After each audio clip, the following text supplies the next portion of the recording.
evening, everyone. We'll begin shortly.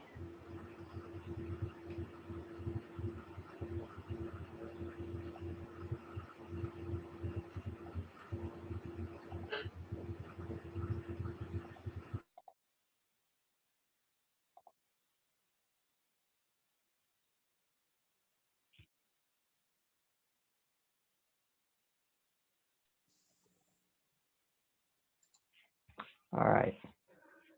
Okay, so it is 7:05 p.m. Good evening. We'll begin the Are you letting people in, Mike? I did. I think everybody's in that was In the waiting room. video? Oh, I haven't done that, no. All right, so, okay. I am just shutting off the video at this point before our meeting, so. I'm not sure. I don't think they have that ability.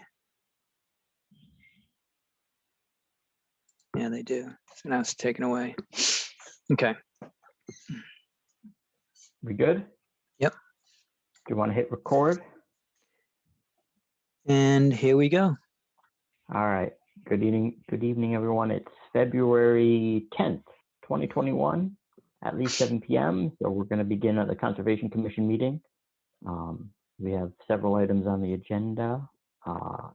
The way this is going to work is we'll have the applicant present their project or updates to the project. The commission will have the opportunity to comment and ask questions. We'll then ask the public if they have any comments or questions. Right now, the way we currently have this set up is everybody is muted, not on the commission. If you need the opportunity to speak, you can use the raise your hand feature, and we'll try to get you to get you unmuted and so that you can have the opportunity to ask questions. If you feel like you didn't have the opportunity to provide comment or questions, you can always email us from the Conservation Division webpage. You can also follow along with all the project documents on the Conservation Division page. We're doing something a little bit new here tonight where we're going to get the applicants the ability to share the screen. So, obviously with Zoom and all the technology, it's a learning process. So hopefully you have some patience with us. Prior to starting, I'm going to introduce the commission members. Commission members, if you could, remember this order. This is the order that we'll end up voting in. I'm Michael Flynn. I'm chair of the commission. Anika. Sorry, Anika. I'm going to get everybody on the commission unmuted here. That's all right. Anika Scanlon, vice chair. All right, Dave.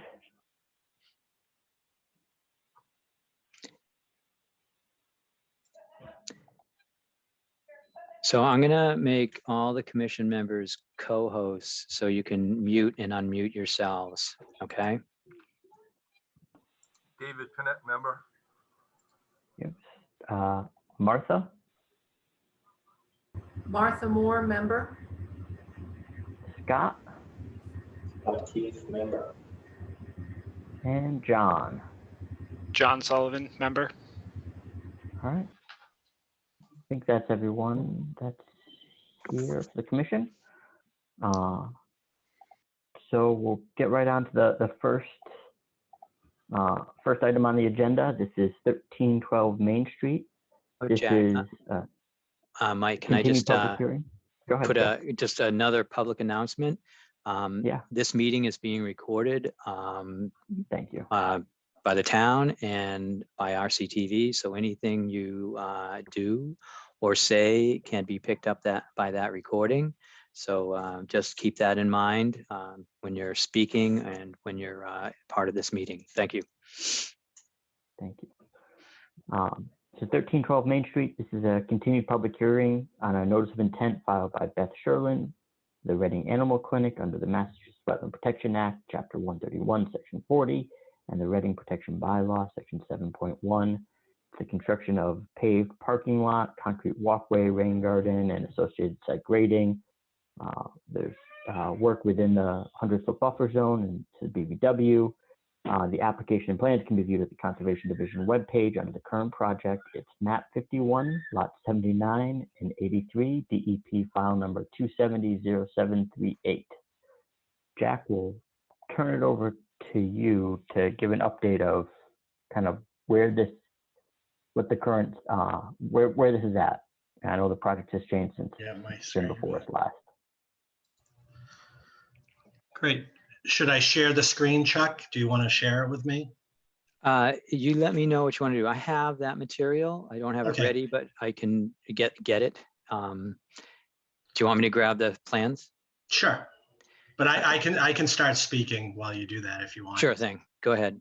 So to bring everyone up to speed, the meeting, our previous meeting was continued. The third party was brought in, LEC, to make a determination if there was a wetland area that had not been flagged with our original submittal.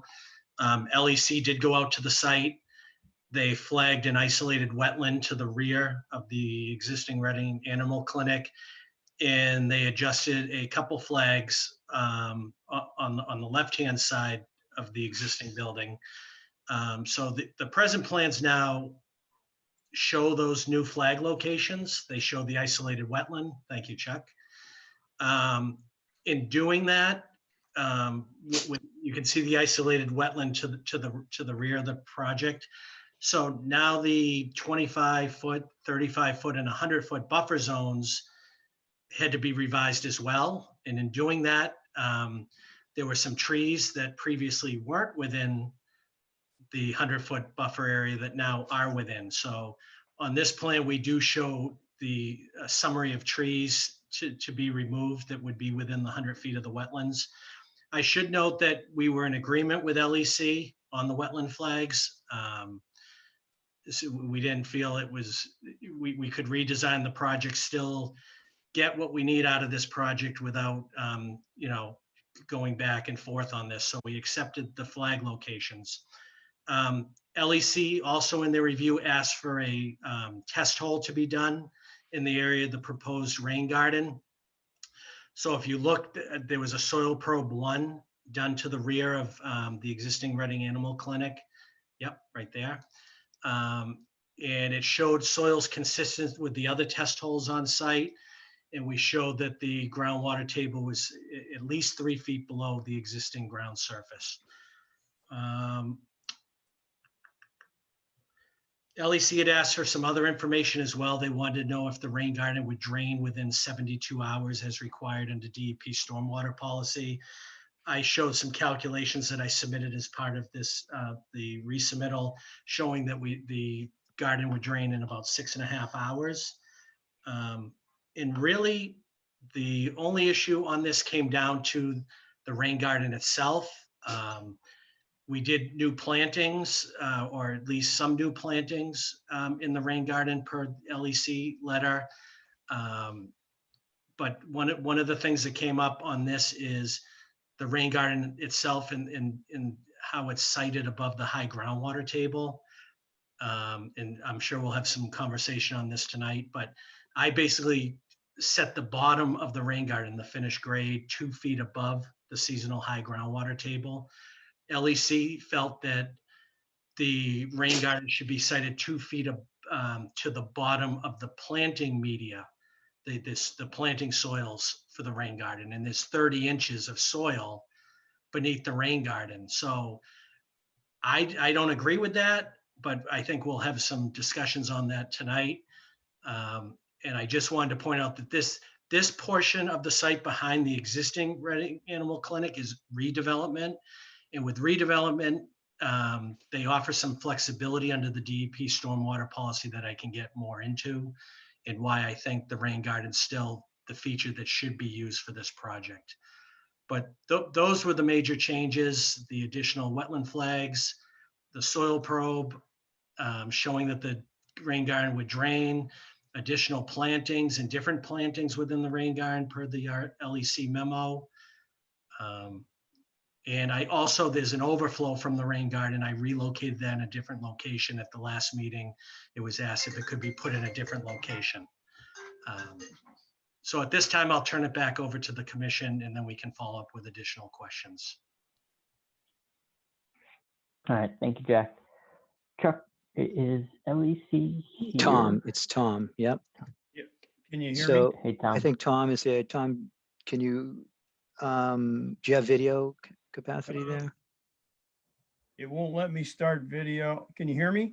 Yes. Yes, we can hear you. It says the host has stopped the video, so I'm going to make you a co-host and you can probably turn your own video on.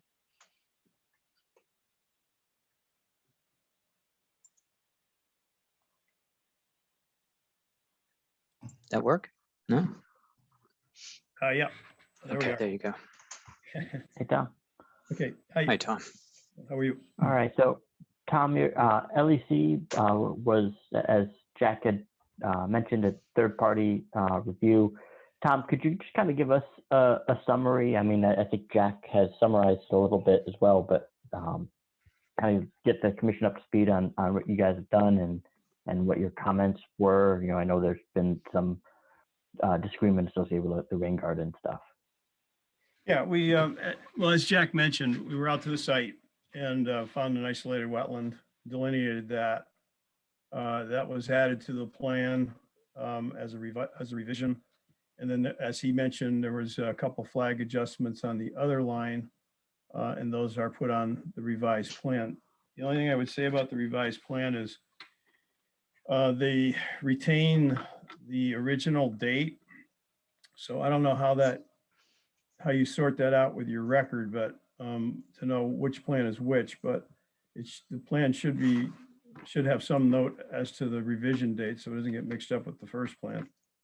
On the rain garden, and we did discuss this at length and also discussed it with a few other colleagues, just to be sure we're on the right track. If you go to the Mass Stormwater Handbook, which is the recommendations for best management practices. A rain garden, the intent, and I think the intent in the design is to infiltrate some stormwater. So in any infiltration system, it's pretty normal to have an unsaturated zone underneath the facility. In this case, it's elevation of the bottom of the constructed cell of this structure or measure is at the seasonal high water table elevation. So at some point during the year, it's going to be saturated with water, and it's not going to be able to infiltrate at a time when you really want it to infiltrate, which typically is early spring when you have a lot of runoff. The leaves aren't on the trees yet. And so, it can't infiltrate water if it's saturated. It also has, the advantage of retaining some sediments and also some nutrients, which the soil media can absorb. And then the idea is that the plants will use these nutrients rather than letting them go into the groundwater. But again, if the area is saturated, that will be limited at least during the seasonal high water, when the water table is at its seasonal maximum. So I guess our disagreement was, where do you measure the bottom of the system? And again, I think the stormwater manual, I think somewhere we referenced volume 2, chapter 2, page 26. This is considered one of the bioretention areas because it makes use of plants in addition to the physical runoff retention.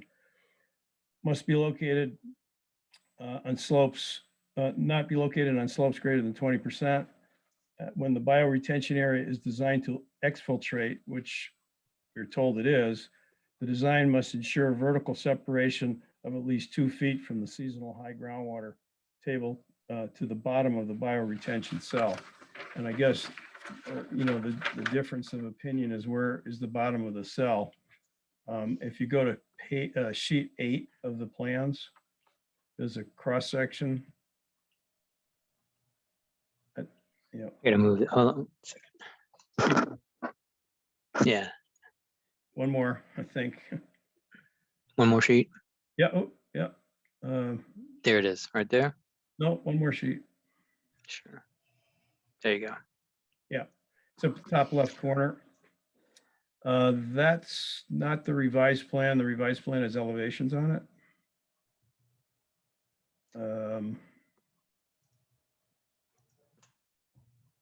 I don't know if Jack has that to share or you have it. Let me see if I can, here, keep talking. I'll see if I can grab the revised Anyway, plan. as the picture shows, you have an excavation into the natural material, and then you add to that an amended planting soil, which has some organic material that serves as a little bit of chemical attenuation, metals, nitrate, phosphate, so forth, and then also can be absorbed by the plant roots that are grown there. The where's the plan? I'm trying to grab the other plan right Yeah. now. Yeah, there we go. Thank you. So in this one, he's added the Chuck, I elevation. pulled it up. Great, thank you. And this one, Jack added the elevations, which we asked for, but as you can see, the bottom, the arrow points to what we consider the top.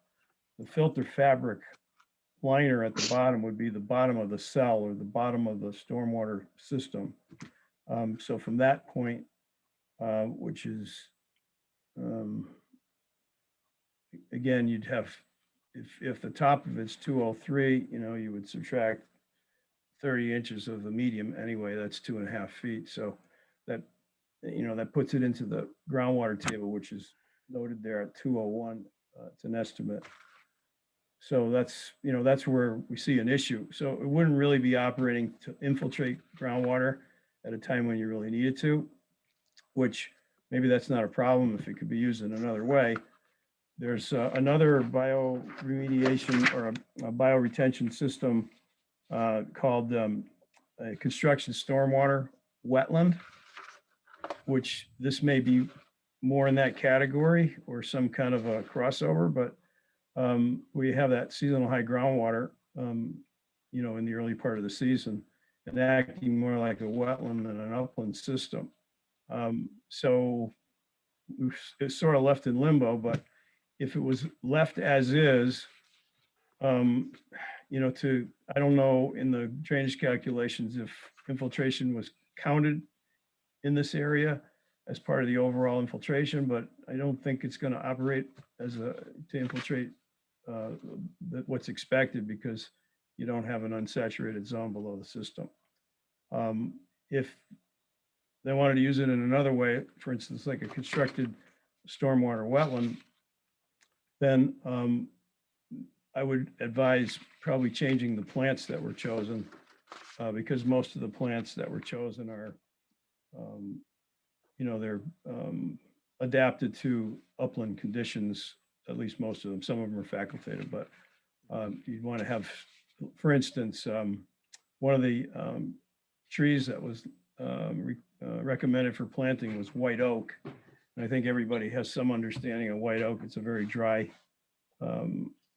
tree, or it grows in a dry habitat. So it wouldn't be appropriate if the basin's going to be wet during a portion of the year. So that's the difference. The rest of it, I agree with Jack. They put all the revised wetland boundaries and resource areas in that we recommended. And in our evaluation, the commission asked us to evaluate the stormwater, the rain garden specifically. So that's our conclusion is, as it's designed, it doesn't appear to have a 2-foot unsaturated zone during the seasonal, when the water table's at its seasonal high. Sure, I guess that leaves us with, I know, Jack, you said you were going to look into this. Can you Yeah. let us know why or how, if a Yep. constructed stormwater wetland would work and why it wouldn't, if that's Yep. your conclusion? Yep, I just wanted to address a couple things. So there were plan revision dates. They're in the lower right-hand corner in the title block. So if you look at each plan set, it'll say there's a revision date of January 12th. Yep, right there. Thanks, Chuck. So that's on the cover sheet and all the additional 7 sheets, 8 sheets. Is that, That's excuse- the, is that when these revisions were made? Because I thought that was in February. I believe so. Okay, well, Yeah, because I did it, my cover letter to the town on January 25th, and I had made the changes. So yeah, this was the latest set that was given out. okay, thank you. this is Um, also the set that Jack, this is a set that I pulled up because I grabbed it from the first one that came up when I searched was Andrews. Yeah. And he sent it out to all the boards and I checked the date. And I didn't have this detail in it. So let's just have to verify that. Okay, Between fine. this and the next meeting. That's fine. So I have, and then he's correct. This rain garden does take into consideration exfiltration. So I do take credit for that. Where the disagreement takes place is the estimated seasonal high groundwater table is shown on that detail is shown at elevation 201. And if you look at test holes on the other rest of the site, test hole 1, we were at elevation 199, test hole 2, elevation 200. So water's not going to get above that 201 elevation, even in the wet season in the spring. So with the bottom of my rain garden being at elevation 203, that there will remain a 2-foot unsaturated layer to allow exfiltration and treatment before you get to the groundwater table. So I maintain what LEC is asking me to do in what was noted in the DP example is they basically be looking for 2 feet and then another 30 inches above that. So from your groundwater table, they'd want the bottom of the rain garden 4.5 feet higher than the high groundwater table, which makes no sense when it's a rain garden and you want a root system to be able to establish itself. And it will not be saturated in that 2 feet during the spring season. And also from a common sense viewpoint, I've designed 50 detention ponds in my life. And with a detention pond, I would only need a 2-foot separation from the bottom of a detention pond to the groundwater table. So this is really just this is a mini detention basin with plants in it. And I also want to say this portion of the project is a redevelopment project. And I'll read it off, but it says a redevelopment project is required to meet the following stormwater standards only to the maximum extent practicable. Standard 2 and 3, which deal with peak rates of runoff, which I manage, and standards 4, 5, and 6. Standard 4 is the only one that applies, is to remove TSS removal pre-treatment prior to something entering the rain garden. A redevelopment project shall only meet to the maximum extent practicable. So if you look at this site where the building sits now with the parking where it's redevelopment, I feel this is just really a glorified detention basin with plants. And I think the commission should be able to approve the design as shown, even where we can fall back as it being a redevelopment project. And I do take issue with the two. There is a 2-foot separation and it's not saturated. So there will be treatment and it will never be saturated in the spring season because water will never get into that 2-foot layer between the bottom of the rain garden and your seasonal high groundwater table. But that's the only disagreement I have with LEC. The rest of their review, we were fine with. We did have a bunch of back and forth on this. In worst case, I remove all the plants and I call it a detention basin, which I hate to do because I think the plants, I was trying to do something here where we could have a nice landscape feature in addition to the storm. And my stormwater design works. The town engineer approved it. And it's really, we're just down to the vertical siting of this system. And I feel it will work. And it is this portion is redevelopment. But I'll leave it up to the commission. If they want to go with what LEC said, I'd have to take all the plants out and just call it a detention pond. So you're not gonna look at this and try to do a design constructed stormwater wetland, which the wetland part would make me think that it would have plants in it. Yeah, and then it might be lower than the 2 feet, and then I guess it's a BMP. It's something I'd rather not look into. I feel the design I have is really the best design. What I heard from Tom is that during the spring, it won't work because so for some reason, DEP in the Stormwater Handbook says that you measure from the bottom of the planting media. And I don't know if anyone has an answer to why that is, other than, I heard Tom say that it's going to be saturated, so it's just not going to work.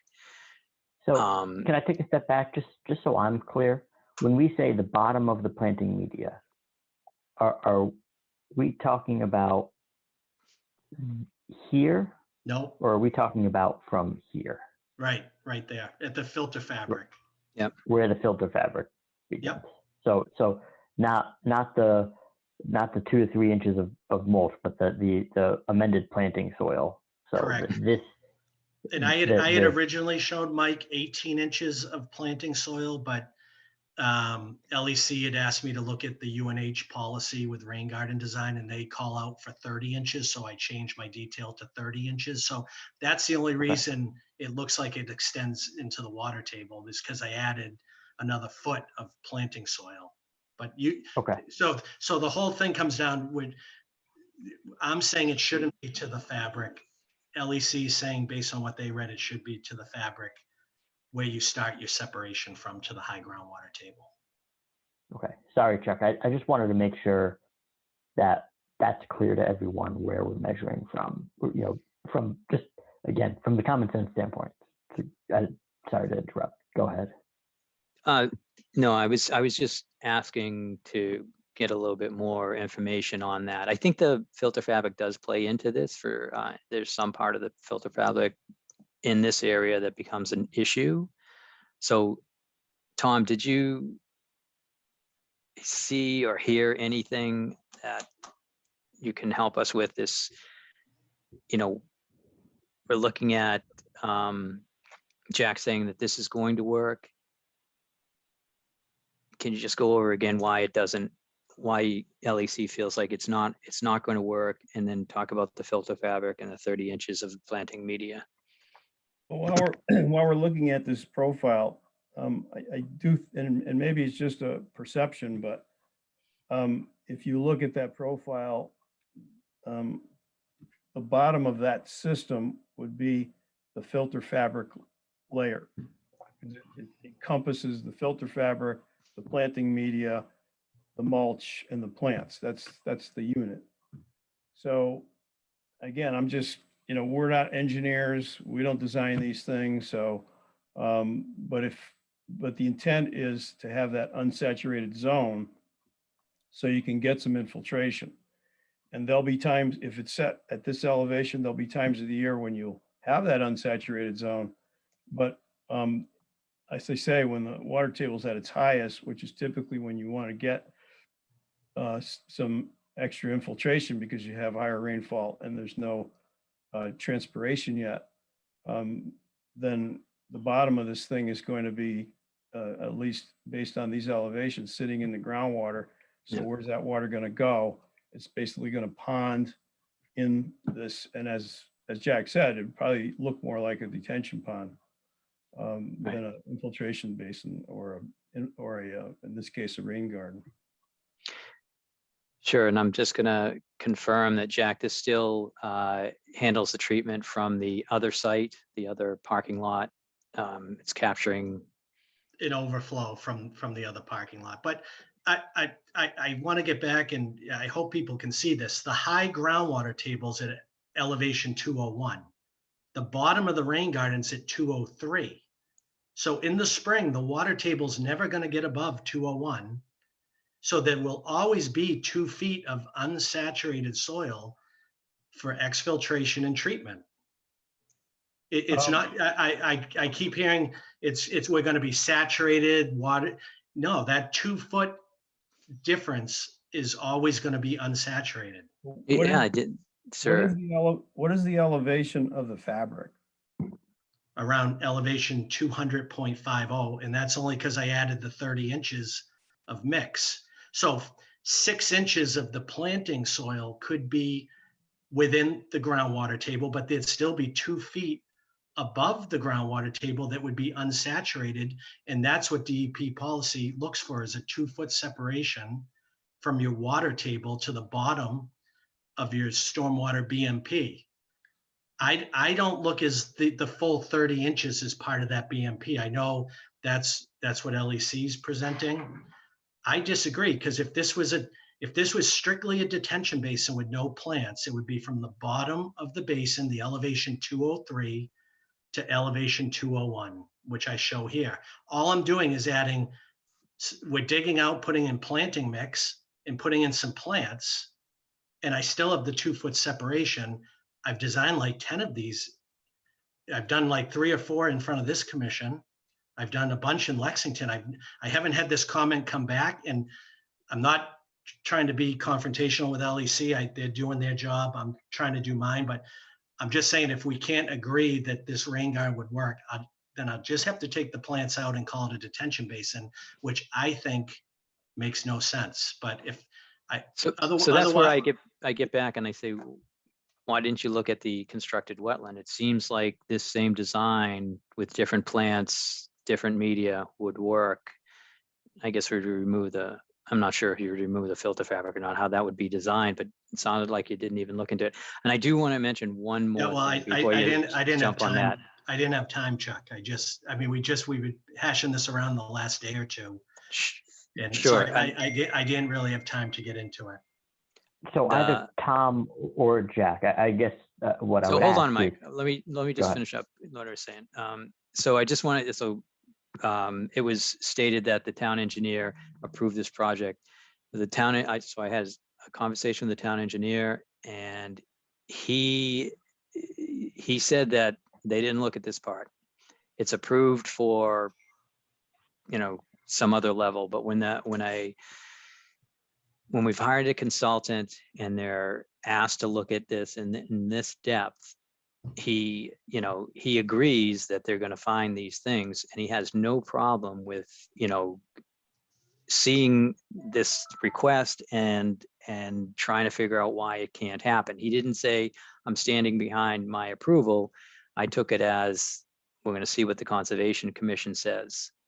I don't know if he, Yep, I I agree with you, Yeah. Chuck. Ryan called me. We had the same conversation. So what Chuck just said is true.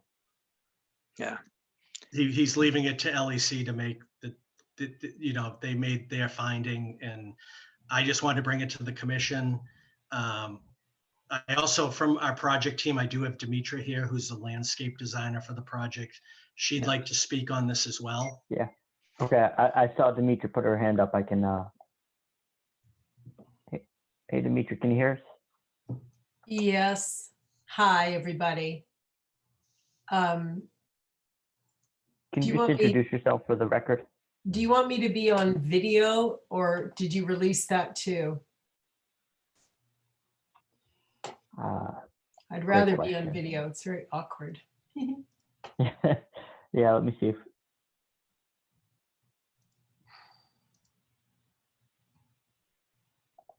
I don't know what I'm doing there, Chuck. So Dimitri, I'll make you a co-host. That seems to be the thing that's working tonight. So everyone gets a raise. Yeah, except now I can't figure out how to turn my camera on again, because we're in the screen sharing and I can't seem to figure it out. At any rate, There you go. There we go. Thank you. That was perfect. Hi. Yay. Hi, Demetra. Okay. So I just want to clarify a couple of things. Tom, I don't know you and I don't see you now, but Tom. So you had mentioned, for instance, that white oaks were part of the wetland, the rain garden. They're not part of the rain garden planting. So that's not a worry you need to have.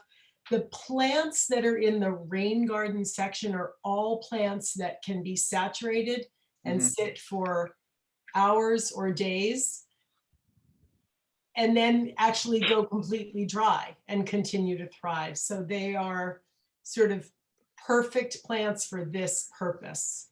And someone else was talking about the wetland, the constructed stormwater wetland.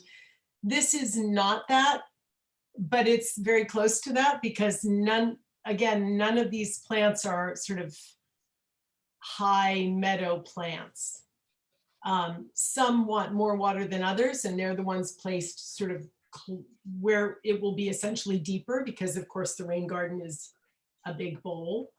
But they're all suited to sit, be saturated, suck up a ton of water, and then be fine when it's dry. So I don't know if that's helpful. I'm very confident that this plan will work, and I agree with Jack's, like I'm thinking about the rain garden in the same way that Jack is in terms of the depth for the plant's health, essentially. So that's all I wanted to say. I don't know if that's helpful. I hope it is. And actually, I would like to say one other thing. I feel really strongly that this be planted because this entire thing will be a gorgeous habitat for songbirds and the right bugs and all of that stuff. And that's very important. I'm sure all of you agree. We certainly would like to see it planted also. Great. In your, Demetra, in your report, maybe I misread it. You have tree species and then you have rain garden species. Are the tree species planted somewhere else? Yeah, so I'm actually saying tree specs. And then all of these different plants, they're all mapped around the property. So the white oaks are where it's high and dry and where they can create kind of a rhythm and shade and whatnot. And then the rain garden itself is clustered. And that's why I actually went into depth. Jack asked me to do that, with quantities and all the rest. So the tree specs are the trees throughout the whole property. And then the rain garden specs are specifically in that big bowl. Okay, well, in that case, then I would agree because all of these are like facultative or fac wet plants and they would do fine in the saturated soil. Great. I guess I assume that the trees were part of this because I guess I didn't read it the right way, but. Well, I just kind of put it together the way that made sense to me. It doesn't. Yeah, okay, yeah. So I guess I would agree with what Demetra just said. The plants are fine in the case of saturation. Good, thank you.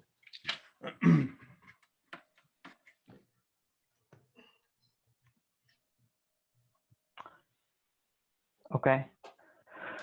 Anika, you have a question? I do, and I see there's another person actually who already has their hand up, but I don't know if they're a member of the public or a member of the applicants. It's Rose. Yeah. So I can hold on my question if you want to take Rose first. It's up to you, Mr. Chairman. Sure. Rose, you've been waiting patiently. Hello. Apologies for the name. I didn't realize my daughter had changed it for school. This is Catherine Seversky at 44 Chapel Hill Drive, Reading, Mass. And I had a question regarding, it seems like there's a lot of back and forth about, is God willing and will the creek rise?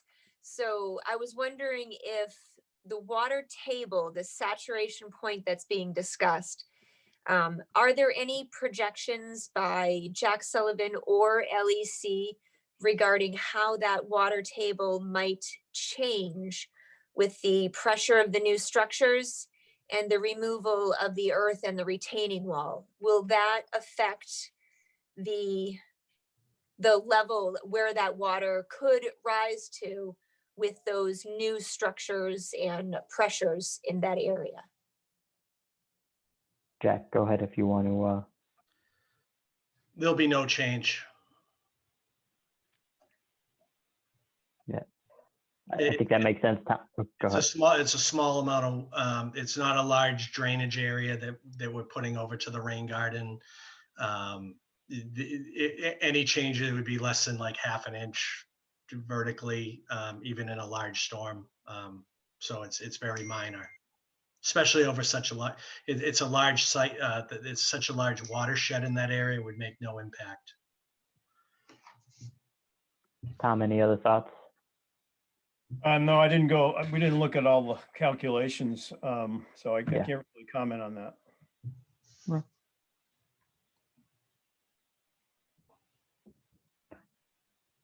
Mike, if I can jump back in. Go ahead, Anika. I have a question for Jack. I noticed on the stormwater reports, your design storms look to be incorporating the most recent, really high 100-year storms and stuff like that. So that's great. But my question is, you said that, could you just point, I've been trying to look for it while you guys have all been discussing this. Can you just point me to the log or the information? I believe the boring is SP1. Like, what data do you have? What's it based on to tell you that 201 foot elevation is your high? Okay, so if we go to sheet 2 of 8, the existing conditions plan, on the right-hand side of the plan, there's soils information shown for test hole 1, 2, and 3, and soil probe number 1. And the test hole 1, 2, and 3 were done with the engineering department. And all soil stratas were labeled. If water was observed, it was labeled. And the first batch of test pits were done in March of 2020. And then based on LEC's review memo, you want to go back to sheet 2, Chuck. That's sheet 4. Sorry, that's me. Oh, okay, that's it. So there's the soil probes. If you pan out and go towards the lower right-hand corner, there's the I soils. see it on my page. Yeah. I see it on my page. And you can see, I called it a loamy sand, but to be honest, there was a good amount of gravel in it. And so even in with the Rawls, using Rawls rates, which is a conservative approach for stormwater design, I use 2.41 inches per hour which is basically like a 30-minute per inch perk rate. And it would probably be closer to a sand rate. And as you said, Anika, I designed for over 8 inches of rain in the 100-year storm. So that's how all the information was collected, by doing the test pits, and then based on the soil types, a Rawls rate was used for exfiltration rates. And then I used the Cornell study for my rainfall amounts for the storm events. Okay, so just to sort of hash this out, you estimated the high groundwater elevation, not based on indicators in the soil coloring or itself, but through an evaluation of the materials that you observed at those different depths and infiltration rates. Right. So typically, in some test holes, you can see soil models coloring, rusting in the soil. When we did the initial 3 test holes, where it was more of, we called it a loamy sand, but there was so much gravel, it really didn't stand out with any rust layers where water would come to.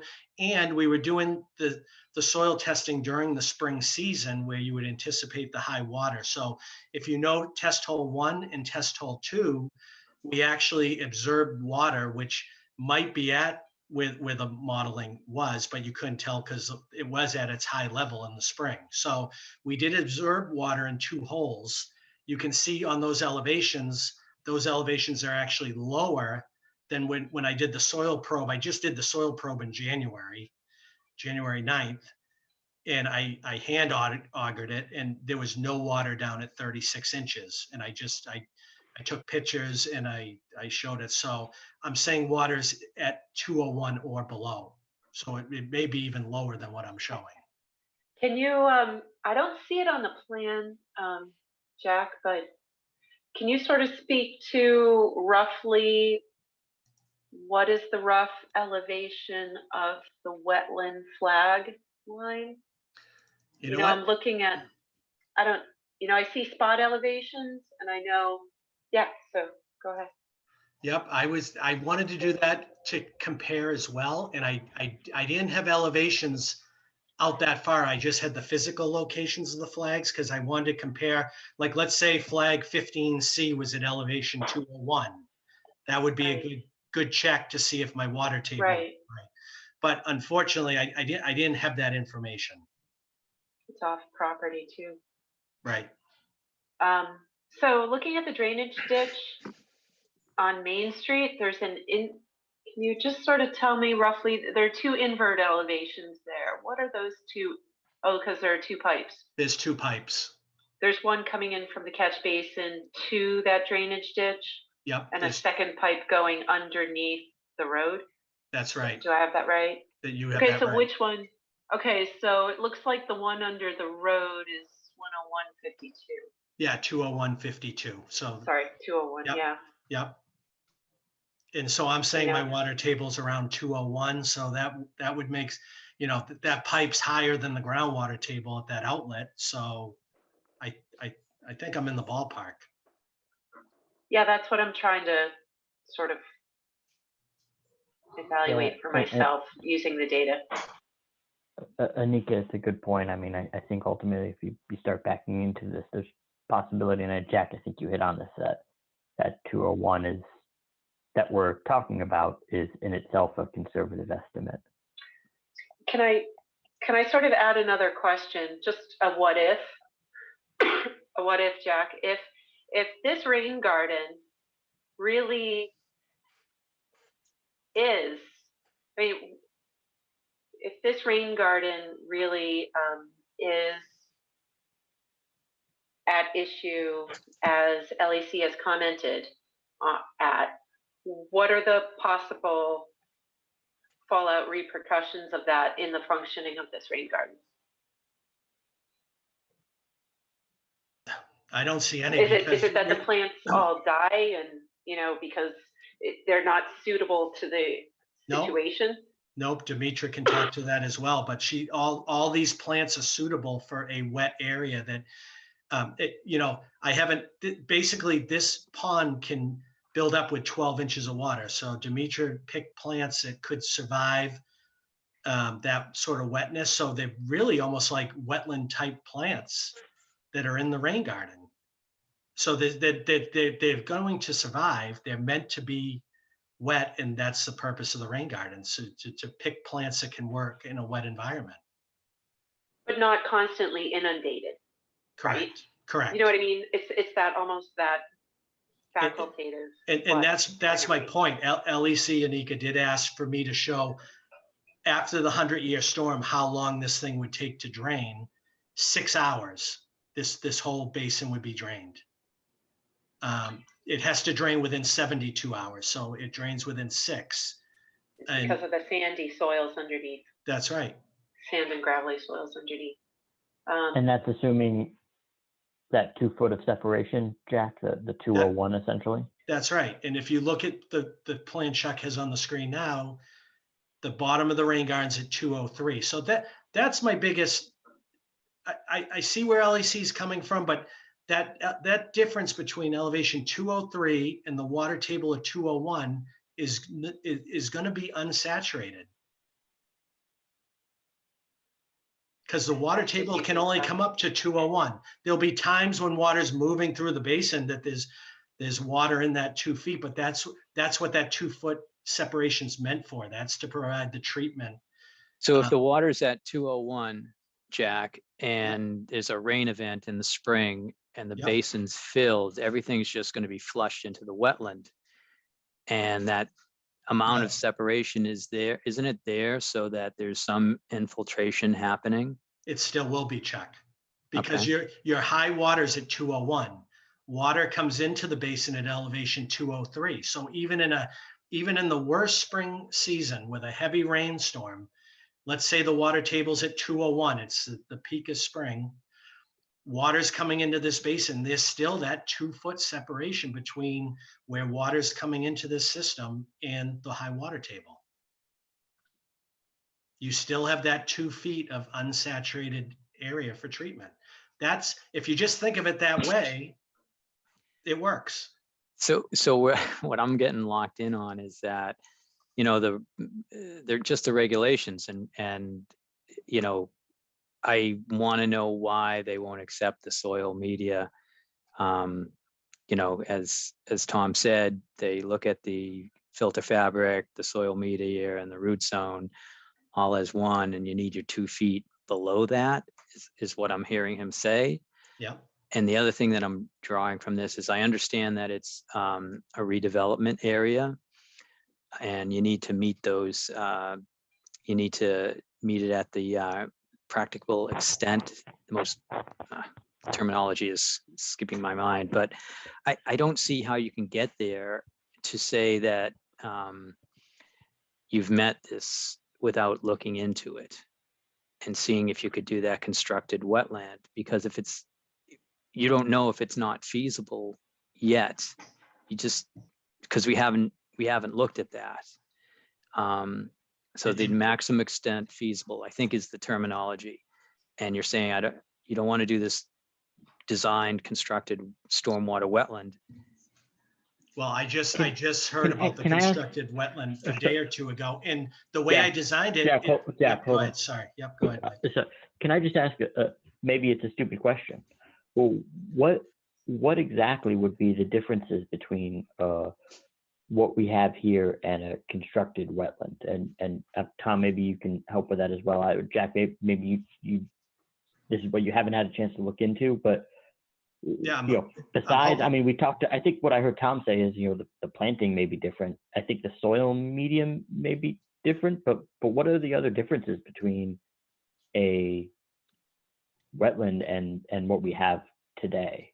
Just from what they talked about, I'm wondering if it has a filter fabric, because that seems to be where everything's. Go ahead, Tom. I got the handbook up here somewhere. I'm gonna look at it. I get, the screen's in the way.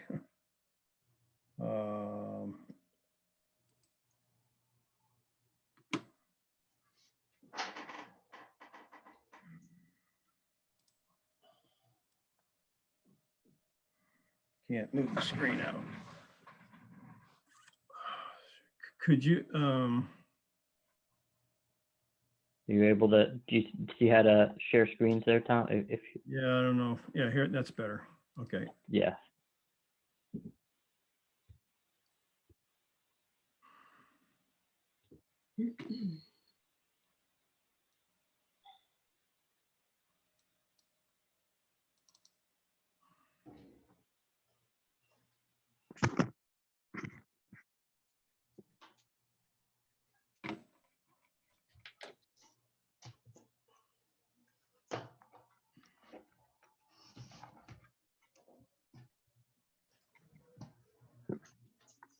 All right, I'm in the handbook now in the same chapter.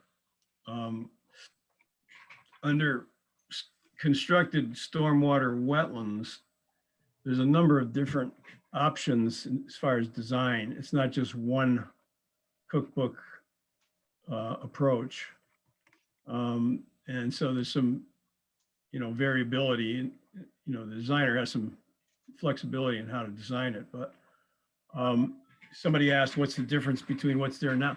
I mean, and I'm just giving my opinion. I would say that that's essentially what you have there now, or something closer to that than a rain garden, because as I say, assuming, and I think it isn't just my opinion, we talked to at least 3 or 4 others, they're of the same opinion, that the bottom is the bottom and the top is the top. And the idea is to have unsaturated soil below the system for infiltration. But if that's not there, then it would be functioning at least part of the year more like a wetland than a constructed wetland than a rain garden. I don't know, I guess you'd have to look at the whole season. How well will that wetland perform in the dry time of the year, will the plants survive and so forth? I think they will. And I think the choice of plants, as I mentioned, and I think somebody else mentioned, most of them are wetland indicator species, so they should. I don't think a whole lot. I think if he wants to take that route, should at least go through the handbook and see if what's there now could meet the specifications. But the main difference is you don't get infiltration or the same amount of infiltration that you do with a rain garden because you don't have that unsaturated zone.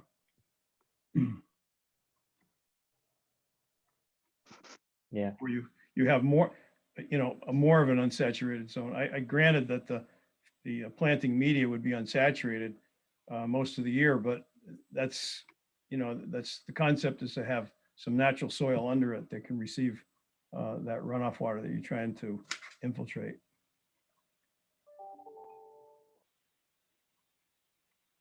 May I just jump in here? I don't want to speak Go out ahead, of Tamika. turn.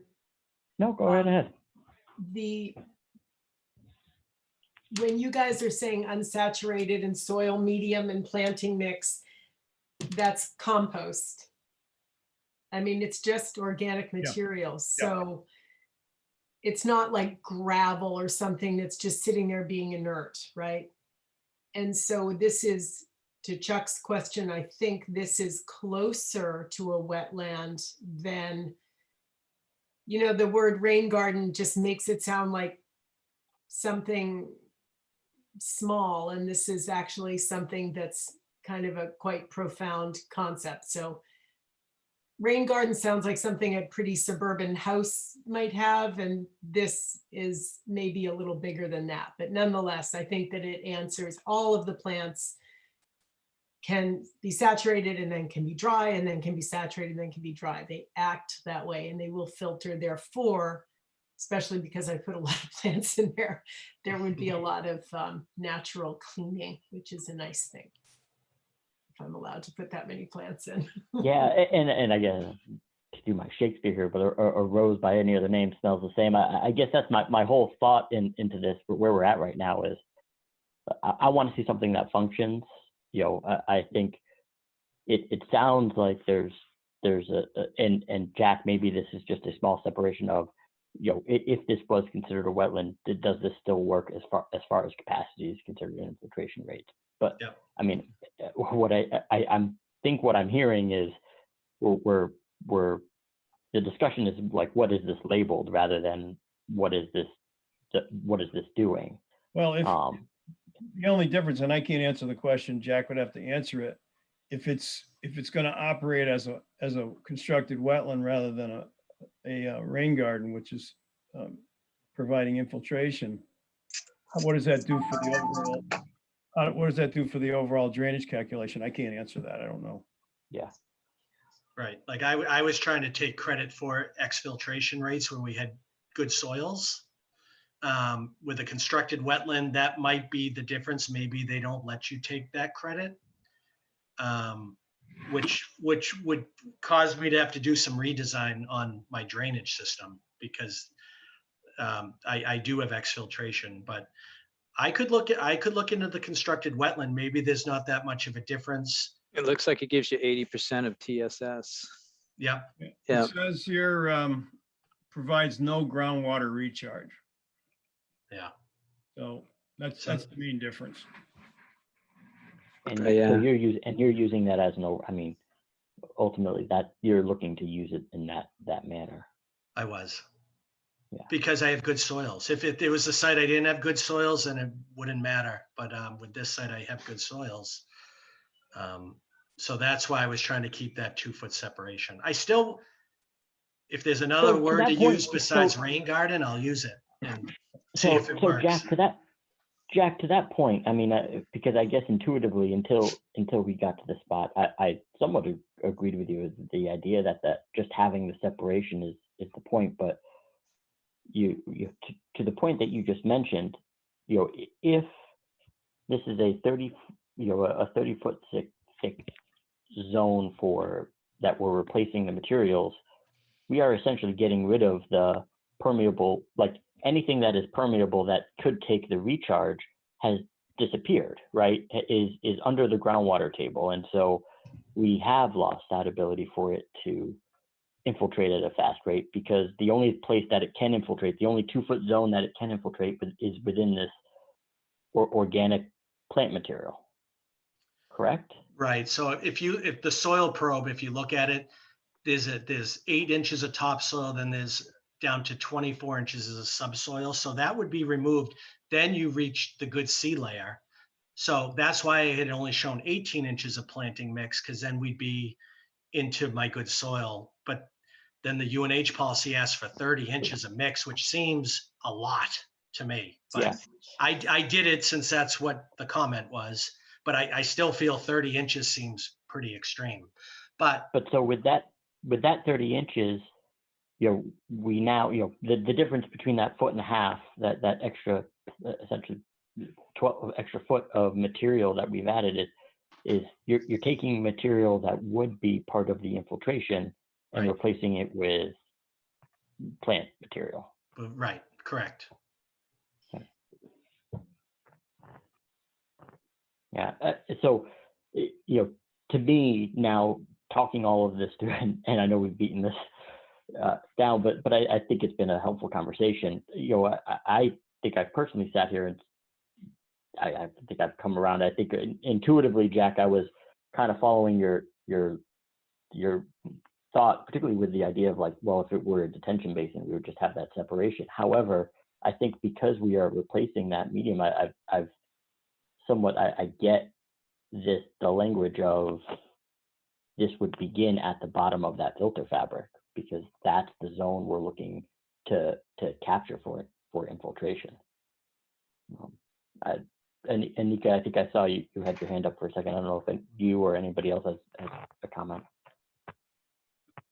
Thank you, Mike. I just, I opened up the Mass Stormwater Handbook, BMP, and just took a first look at, and I don't deal with this a lot, so I'm not super familiar, but I did look at the constructed stormwater wetlands, and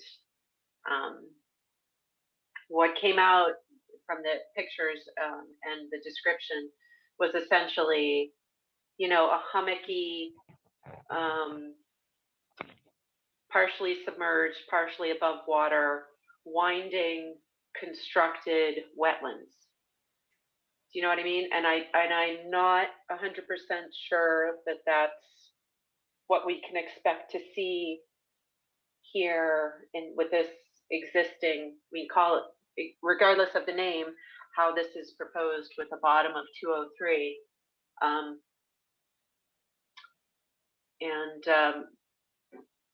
I do acknowledge the handbook does say that 2-foot separation. And I think it's really important to understand why that design standard is there. So maybe that's the most important thing left to me, is I'm not 100% sure I still think the plantings would be good. I still think with the materials underlaying this area, it's going to infiltrate. I mean, this rain garden is receiving pre-treated, I believe, I think it settles out beforehand, but pre-treated water from the whole parking lot that was kept in upgradient infiltration or in upgradient chambers, right? So it all drains to the parking lot, it goes to the chambers, and then is this overflow from the chambers? I'm sorry, I don't want to drag this out. Is this overflow, or is this 100% capture of the water from the system on the lot to the right? So the lot to the right, there's a large underground infiltration system, but there's an overflow for the large storm event that goes over to the rain garden. Okay, so this rain garden, okay, so this rain garden is the overflow. Yeah, but in the parking lot behind the existing clinic, yeah, sheet flows to a riprap spreader, an 8x8 spreader that provides the pre-treatment. And I'm kind of hoping we look at this under the redevelopment, because I meet all other requirements. if there's, or, you know, the 30 inches of planting mix, that seems a lot to me. That would be, if you're meeting the letter, you know, I've done 12 to 18 inches and had success. So if we're tied up on that, we could change the amount of planting mix, keep the plants and get a little bit better of separation, even if we say it's from the bottom of the filter fabric. But I hate losing this feature. If I had to strip out all the plants and do a detention pond, I'd meet the requirements, but for the client, they just have a pond with nothing. It would just, I think the landscaping is so important. I know we're trying to get there, and the constructed wetland was a good idea, but I think this really works. But I have to be able to take credit for the exfiltration rate, or my system even gets larger out here.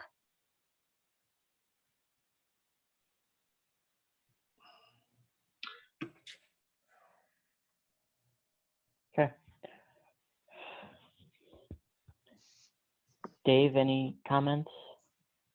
I just keep on coming back to what Jack said, that 2-foot differential for the mean high water versus the bottom of the rain garden, that 2 foot is always there. That seems to be the most salient point at this point for me. And I would come back that if that is the case, then the mean high water mark would not go above that level, that you still have 2 feet of drainage between the bottom of the rain garden and the mean high water. 2 feet over that area is a lot of volume, tremendous amount of volume.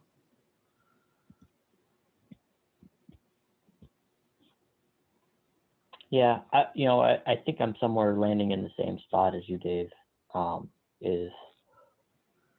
It seems to me like we're falling into this interesting gray area that I haven't seen us in the past.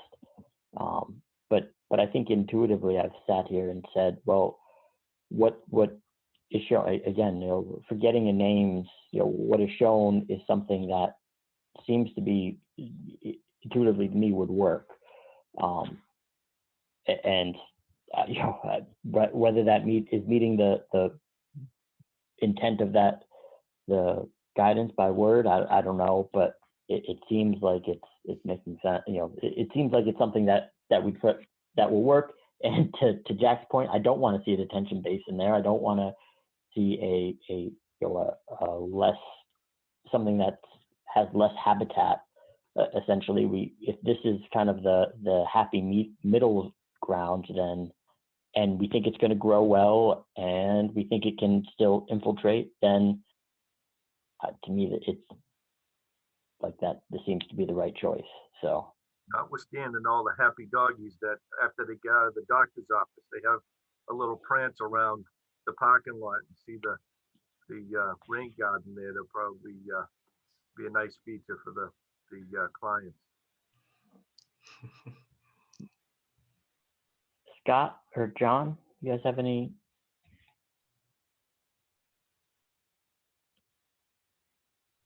Martha?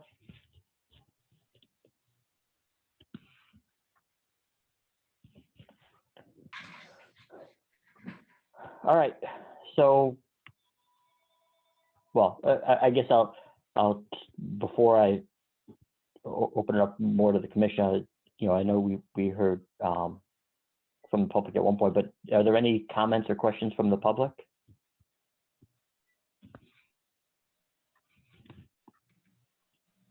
Okay. Sorry, I'm going to say Rose again because it's just listed there, but I know you gave us. I know, I'm terribly sorry again. It's Catherine Seversky from 44 Thank you, Chapel Hill Catherine. Drive. I did not check that before I signed on to the meeting. I guess I'm just curious as to the confidence that Jack Sullivan has that the water just won't rise. I just don't, I feel that's overconfidence, but a lot of this is over my head. So I kind of wanted to just say that out loud. I live in the area. The water rises and falls all the time. I don't feel that it's appropriate to have that much confidence in the water level there. And I believe, if I'm understanding what's happening earlier, is that the water table has changed recently, and that's why there's new flags that have been put down. So I again, it's over my head. I don't want to waste everyone's time, but the confidence in the water table seems a little off to me. Yeah.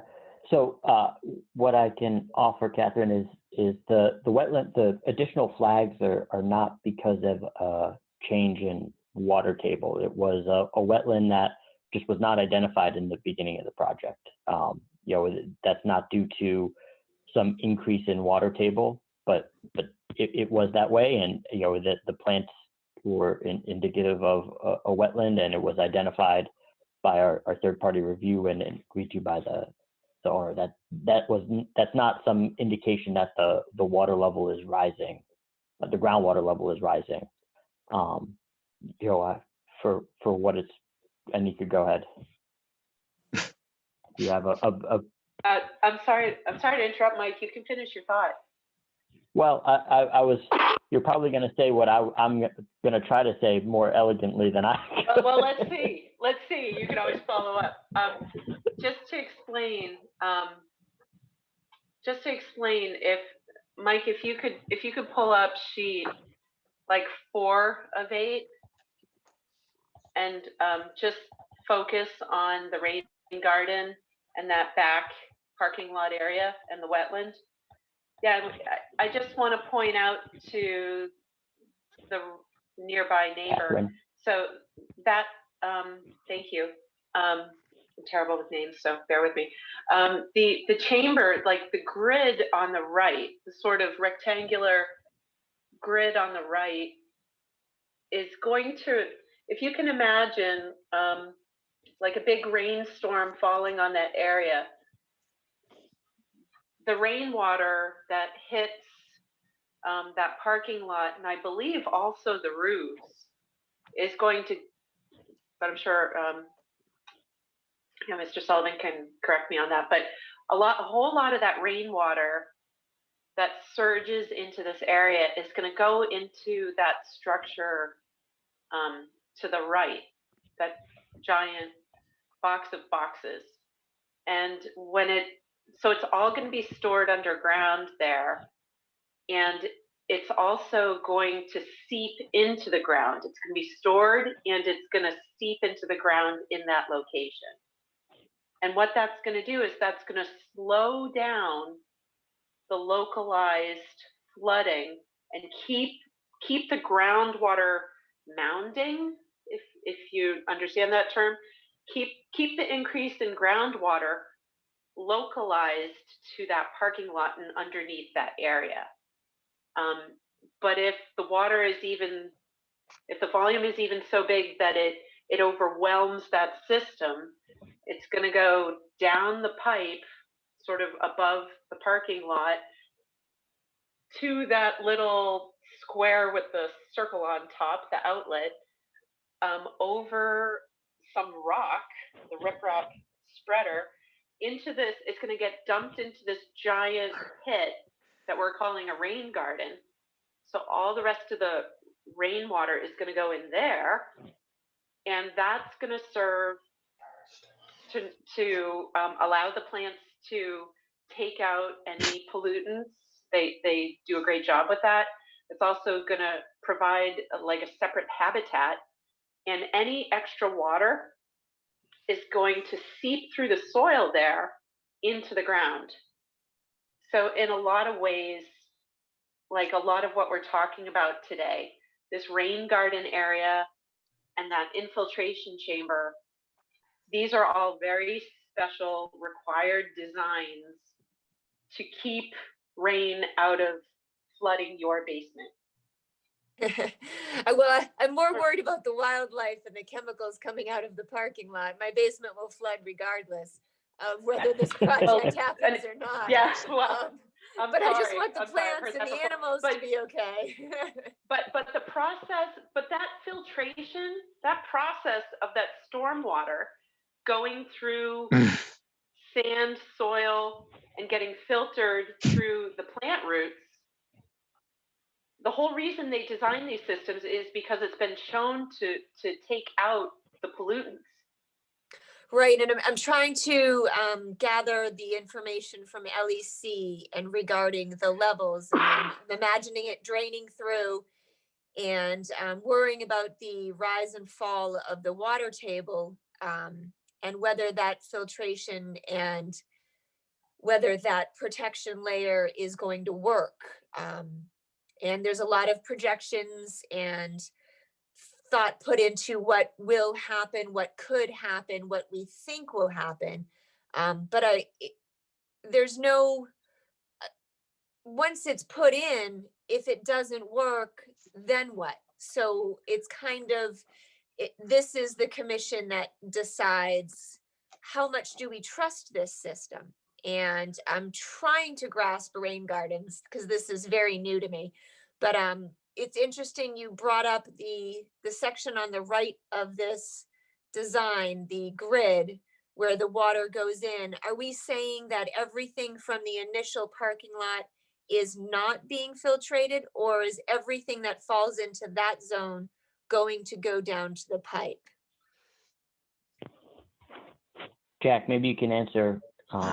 Well, I know you had Sure. given us an indication before, but That's okay. So where, the new building on the right, all the roof runoff is going to be conveyed into that underground system. In the majority, the parking lot behind the new building will be conveyed to that underground, that system there, correct? And it should be noted, with the parking lot, we have deep sump catch basins, we have storm scepters. So sediment can be collected in the sump of the catch basin. The storm scepter filters out any sort of sediment or hydrocarbons. Then it goes into the infiltration system. In a large storm, it would overflow out to the rain garden where there's another level of treatment. So okay, so there is a filtration system in that grid over to the right as well. correct. Okay, Yep. thank you. I wasn't, that's what I wasn't getting. Thank you very much. Can I add one yeah, thing? correct. The intent of this is to try to capture and infiltrate as much as it can. The reason there is this overflow is for large storms. Thank you. Can I add one thing that might help just from a lay perspective? I think one thing the neighbor has to understand with this is something that does not exist now. So this actually improves the current conditions that exist now and mitigates that water and directs that water much better than what actually exists now. So this actually helps to control that water that actually is falling down and hitting this property to a greater extent than is done now. Yep. And can I just add to that, Mike? David. The abutter asked about, the commission and how good they feel about this and how positive they will be. Well, once this project's constructed, we have to submit an as-built plan, and we submit to this commission a request for a certificate of compliance. If there are issues, the commission is within their right to ask for changes, or they can say something's not working. So I am confident it's going to work. I provide calculations showing that, then it gets built, and after rain events, I observe the site, the commission will look at the site, and then when this is all done, we request a certificate, and if everyone feels, yep, this was built according to the plan, it's all functioning, then they issue a certificate. If they feel there's some issues, then it has to be corrected. I understand that point, but the last time I was at a meeting, there was some discussion about trees that had been removed and fencing that had been installed and the parking lot being expanded. And the topic moved on and we never got back to that. So I wasn't sure if there was any follow-up on when were those approved or done.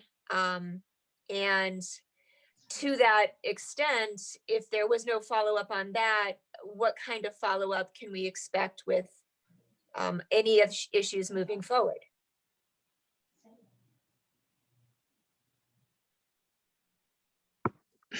Chuck, you want to field that one?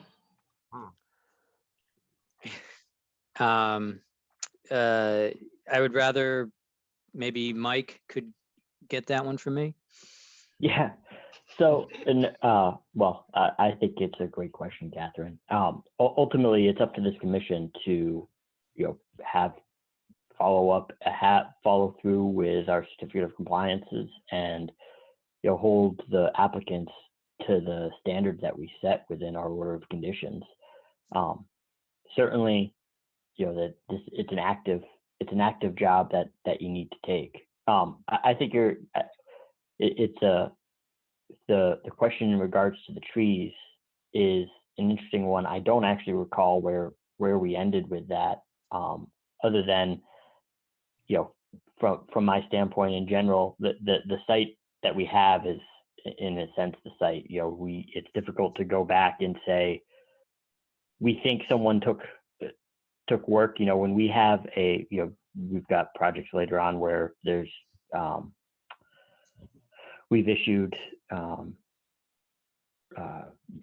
violations because they're doing work within the 100-foot wetlands that was not allowed.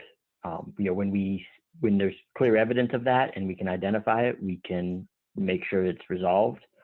But short of looking at aerials and saying, well, it looks like there's some extra trees, or it looks like this is what this turned into, we don't really have a whole lot to really understand what was back there besides what we see today.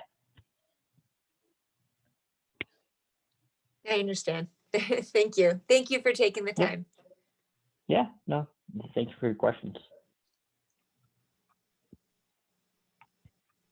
All right, any other items from the commission? Martha, go ahead. Just one question about the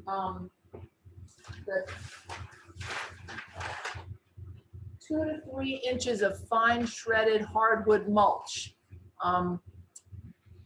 Do you know if that floats the way bark mulch does, or if the rain garden was flooded, would that stay put on the ground level? And that's a question for Demetra.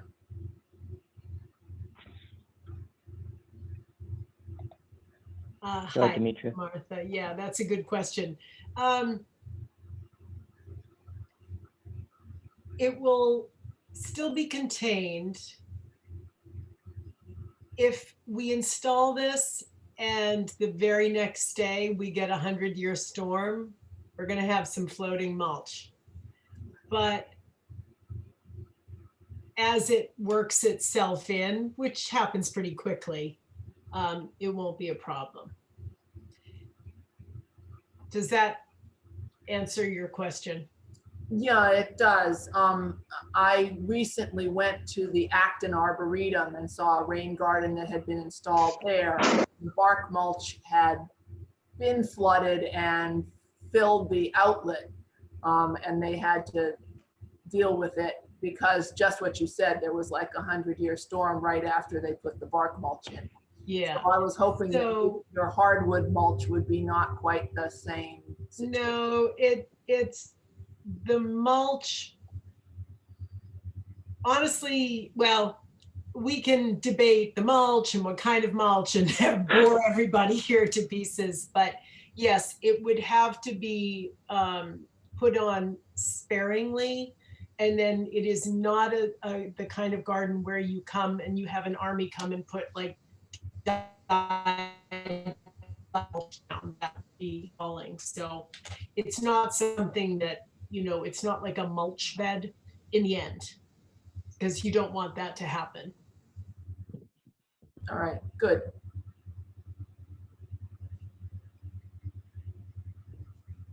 All right, any other items? Chuck, do you have anything? No. All right, then I guess with that is, do we feel like we have a path forward? Do we feel like we have a motion?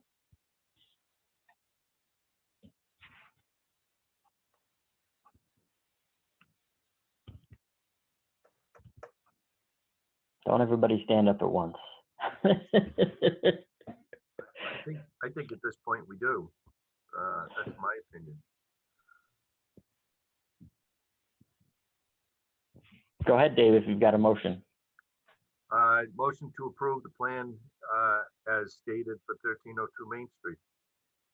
So we would make my assumption, we don't have a order of conditions prepared at this point, I don't think. So we could close. I wouldn't make a motion to issue anything at I'm just saying to approve the plan as stated. I guess it is. Make a motion to close. And then at some point in the future, when the order of conditions is ready, then we will we'd issue at that point. the order of condition. Do I hear a second? I'll second. Michael Flynn in favor? Anika Scanlon in favor. David Panett in favor. Martha Moore in favor. Scott Keefe in favor. John Sullivan in favor. All right. And Anika, do you have something? I want to thank LEC for their thorough third-party review. It's really valuable, pointing out and providing technical support. So thank you. Yeah, I completely agree, Tom. There are a couple things. I mean, just from the full review that we had, we were able to catch some wetlands that we hadn't seen to begin with, which I think it was great to have you guys aboard. And then I think this was a very enlightening conversation to me. I know we spent a lot of time on it tonight, but ultimately I think it was really helpful to hear because these are things I think that are generally this commission hasn't been able to really digest and understand. So it was really helpful to have you. Happy to help. All right. Thank you, everyone. So, yeah, well, Jack, we Thanks, Tom. don't have an order prepared. We'll get it prepared for our next meeting, and we can take it from there. Okay, when's your next meeting? In 2 weeks? Yes, the 24th. Did I get that right? Okay.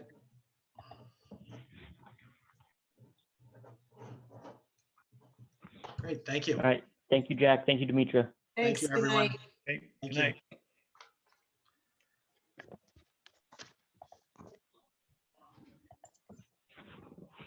All right. Thank you, everyone. The next item on the agenda is 4 Cold Spring Road. This is, the applicant has requested to continue until the next meeting. Could I get a motion to continue? Motion to continue Cold Spring Road until our next meeting. Second. Michael Flynn in favor? Anika Scanlon in favor. David Panett in favor. Martha Moore in favor. Scott Keefe in favor. John Sullivan in favor. All right. Next item on the agenda, 38 Westcroft Road. This is a continued public hearing of abbreviated notice of intent filed by Sean and Denise Wald under the Massachusetts Wetland Protection Act, Chapter 131, Section 40, and the Reading Wetland Protection Bylaw, Section 7.1. This was for a single-family home addition and new foundation.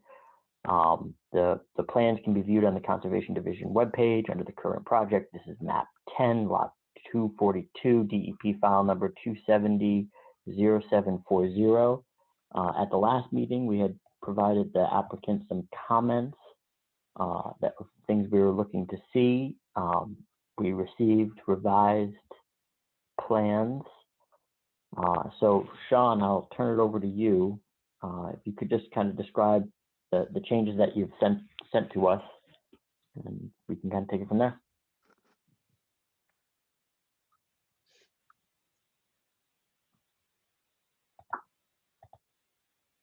Sorry, Sean.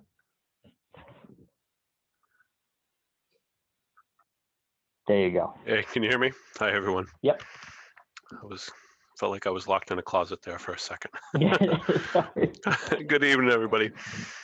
Yeah, as Michael pointed out, I had the edits made to the plan that the commission requested. I can kind of quickly run through them. So we had talked about, basically a lot of it was based around the excavation in the backyard for the new 1-story and 2-story addition. So we talked about the stockpile area for the excavated material. I did add the 100-foot buffer in from the wetlands, so you can kind of see that clearly now. So the idea was to get that stockpile area outside of the 100-foot buffer. We haven't picked a contractor yet, but most of the contractors that we talked to are probably going to put the little bit of material right into a truck, so there probably won't even be any stockpile, but they said, yeah, that everybody I talked to said that wouldn't be a problem. Moving into the backyard, Anika, I think you would ask for the location of the new deck or the new stairs going down to the deck, so I put those back in there. We had talked about the roof runoff and the sump pump. So I did talk to an engineer over at BSC. His idea is that the runoff here could be managed with downspouts and splash guards. To put some sort of underground infiltration in his mind seemed to be a little bit of overkill in this area. He said, there's not going to be a lot of additional runoff.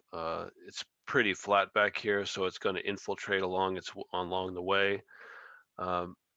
So his thinking was that could easily be handled with the splash guards and the downspouts. In addition, we talked about construction access and protecting the wetlands. So you can see the construction access is noted on the right-hand side of the plan here. And then there's 12-inch mulch sock, which basically, protects the whole right backside of the lot, the wetland area.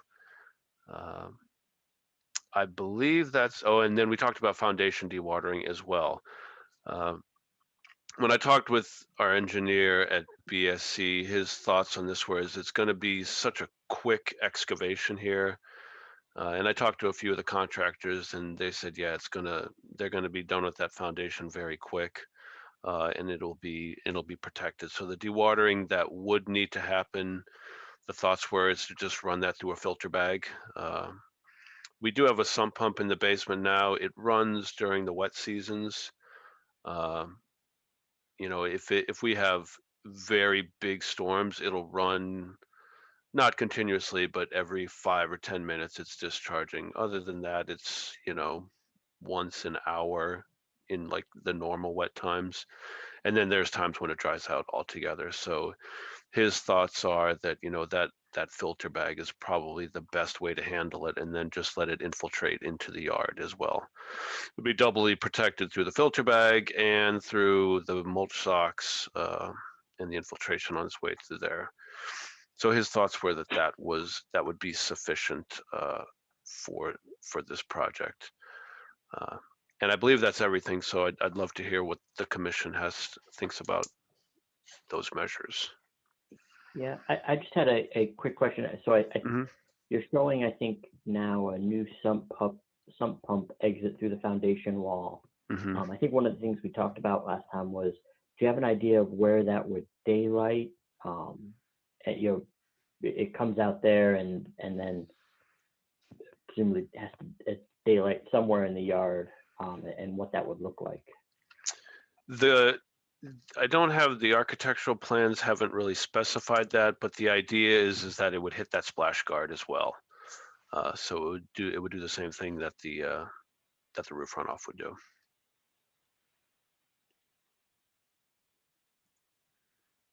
Anika? Hi, thank you. Do you happen to have a sense? So I'm just going to sort of explore the filter bag a little bit. That seems like a doable, an effective solution. I'm just going to ask the question, what if you find you're digging the foundation and you need to pump out like maybe a little bit faster, a little bit larger volume of water in order to do this work? What's your plan at that point? Because I don't know the depth to water over there. And I just know a lot of people in that neighborhood have a lot of difficulty, yourself too, with wet basements. And so, you know, if you want to propose the filter bag, you know, that could be on you to see if that works. But I just want to ask the question, you know, if you happen to know the depth to water, or if you can, you know, what are you going to do if the filter bag doesn't suffice? I hadn't explored that when I talked with my engineer, and he hasn't obviously done any calculations or anything on this. We talked about the existing foundation, and you know how the existing sump is handling it. So that existing sump pump is, I think it's like 14 inches below the existing basement floor. And the new addition is only going 8 inches lower than that.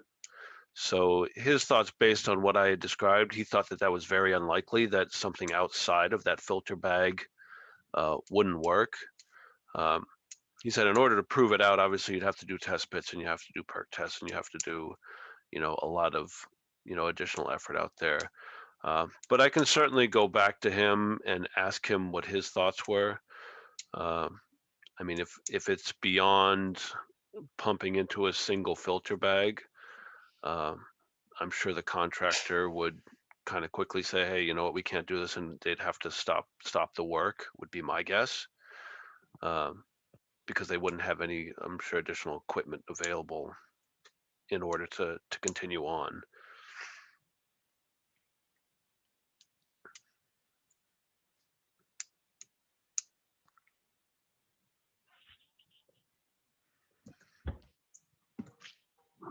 Dave? Do you have any questions or comments? Is that it?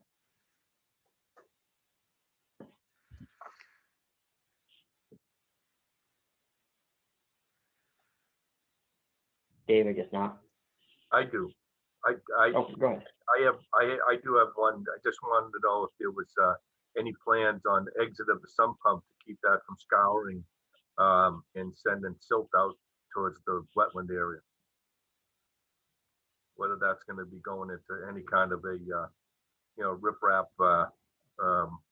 you know, like sediment basin or anything like that before, or is it just going to go out on the ground? And I do have a suggestion about your sump pump too. If your sump pump is 18 inches below your cellar floor, you're sucking the water out of your entire neighborhood.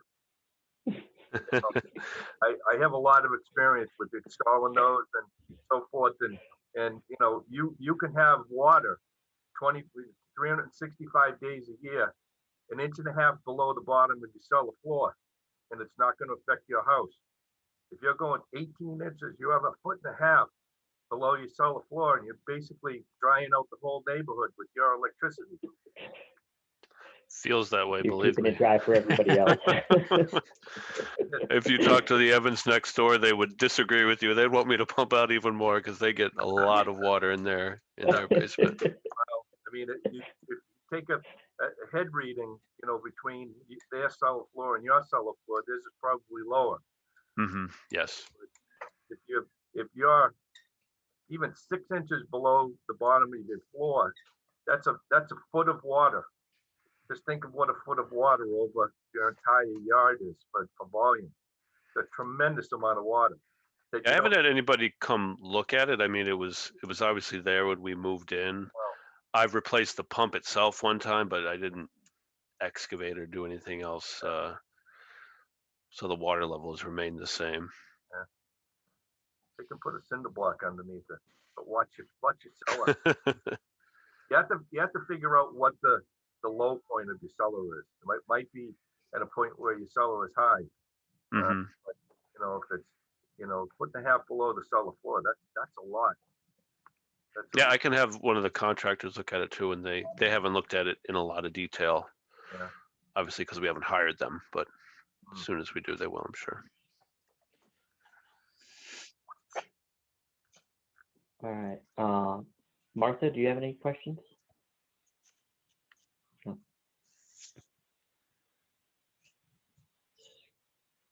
John?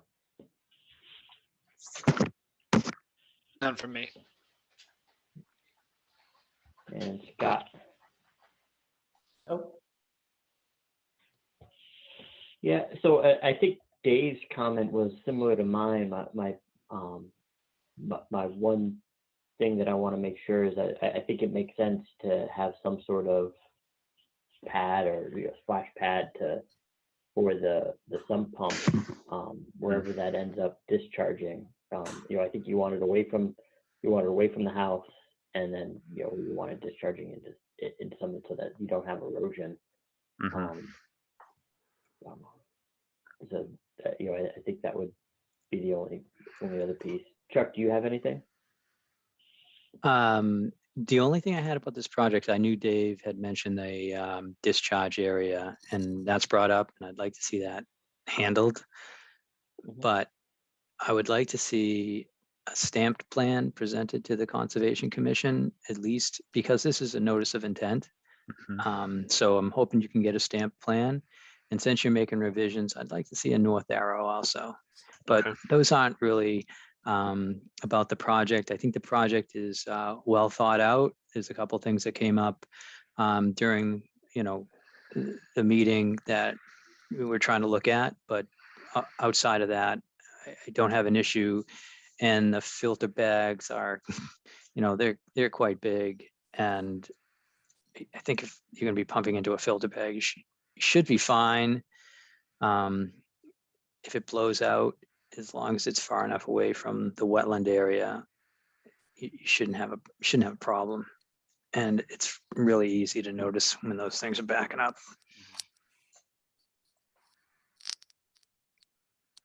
Okay.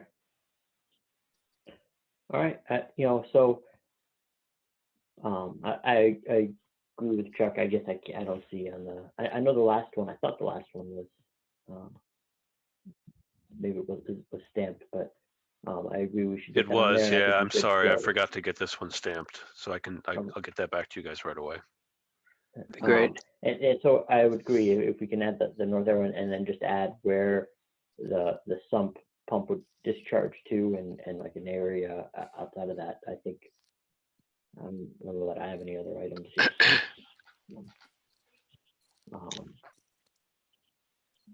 Chuck, so this was a notice, abbreviated notice of intent. I guess before I ask the commission to make a motion, does it make sense to do something similar to what we just did? If there's no other issues, that we close, provided, and just request that we get a new plan, and then, same thing, we'll prepare an order for the next meeting, we can issue at that point. Right. I think that's see any the issues there? process. Yeah. Yeah. All right. Do I hear a motion from the commission, if that makes sense to everyone, or anybody have any other thoughts?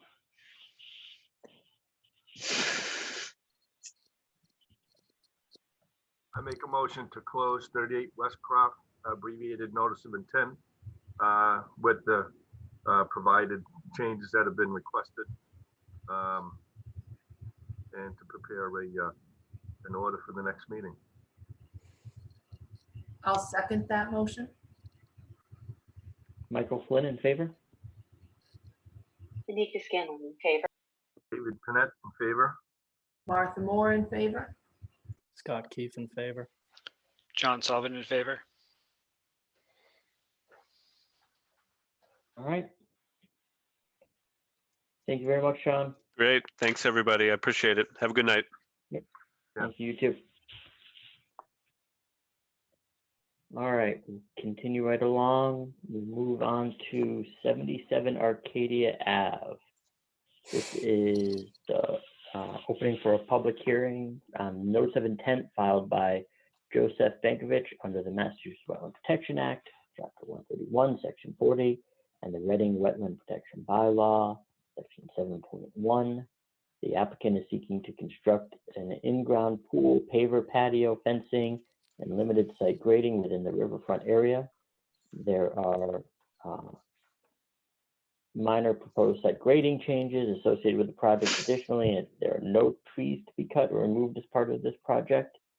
All of the work is within the 100-foot buffer zone to the BBW and the 200-foot riverfront area.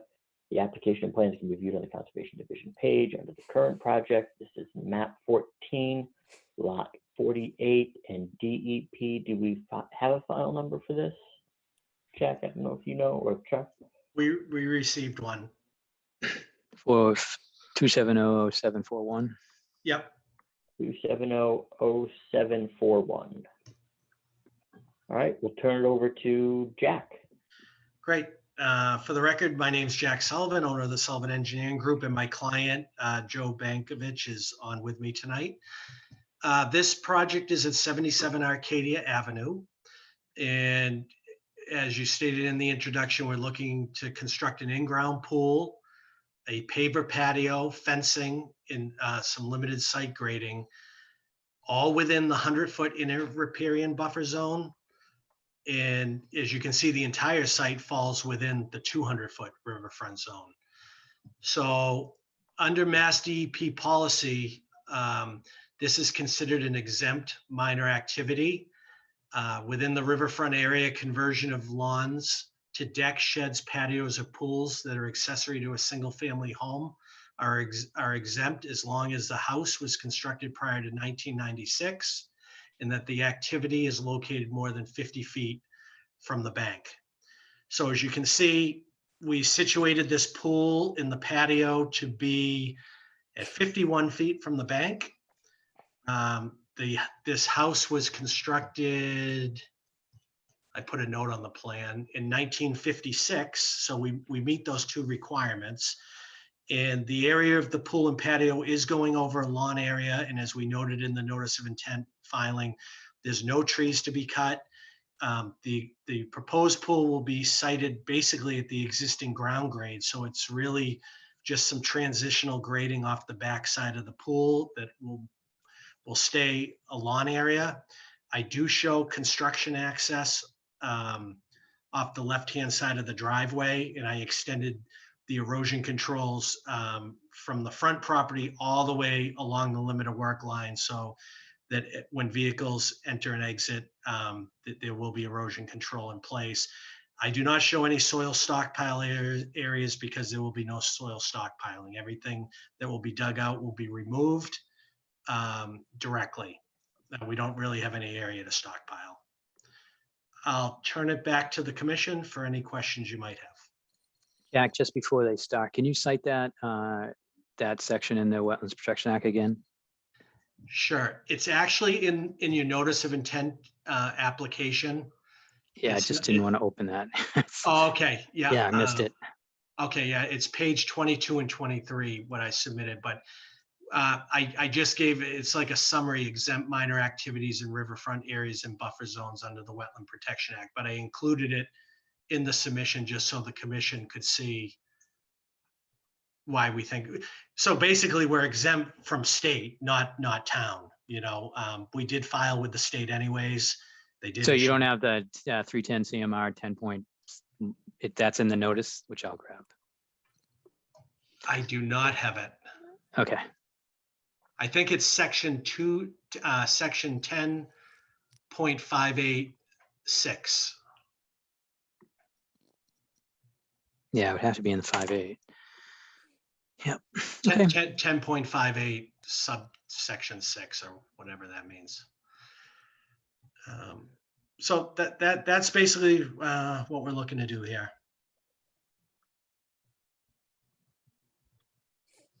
I do show the area for the pool mechanicals. It will be a cartridge pool, no chlorine, no backwashing. It's a cartridge system.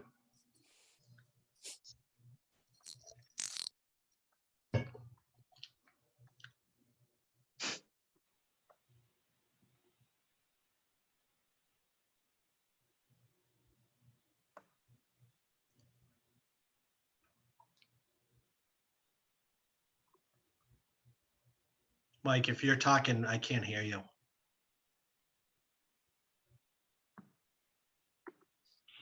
Thank you. That's why nobody's answering. I saw your lips moving, but no words. Sorry, thank you, Jack. 10.2.2. Well, I'll back to the beginning. Scott or John, do you guys have any questions? I don't know. I don't think so. Martha, Dave? No, I don't have any questions. Seems pretty straightforward to me. I just wanted to double check. The fence is going to be less than 50 feet from the riverbank, but that does not count when you're saying things have to be at least 50 feet away. Is that correct? That's the way that I read it, Martha. They say conversions of lawns to decks, sheds, patios, and pools that are at least 50 feet away. It didn't say anything about fencing. So that's why I kept the patio and the pool outside of the 50. Does anybody on the commission have an opinion about fencing? So, so the fencing, as long as you're not removing trees, we have in the past allowed it, right up to the edge of a wetland area, Okay. or the resource area,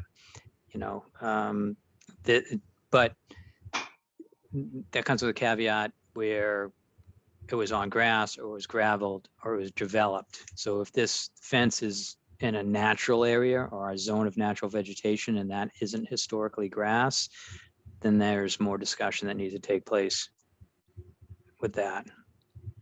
And are we not concerned about whether wildlife can pass through this fence? That's always a concern, and it's supposed to have openings in the fence.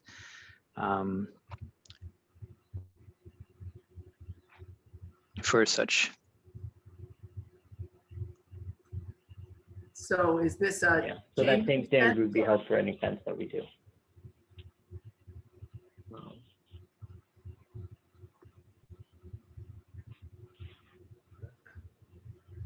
Anything else, Martha? I'm just trying to figure out what the fence is going to look like. It says self-closing and self-latching gates. Yep, it's a proposed 4-foot-high aluminum fence on the back side of the pool. I show that description, but I also show that it has to have self-closing and self-latching gates. But it'll be a 4-foot-high aluminum fence. Does aluminum mean solid or does it mean? Nope, not solid. Okay. So frogs to get through or something like that. It's more like, it's like aluminum spindles almost. You've probably seen it. It'll be like black coated aluminum, but it's not a solid panel fence. Okay. All right, that's all my questions. Mika? Hi, thank you.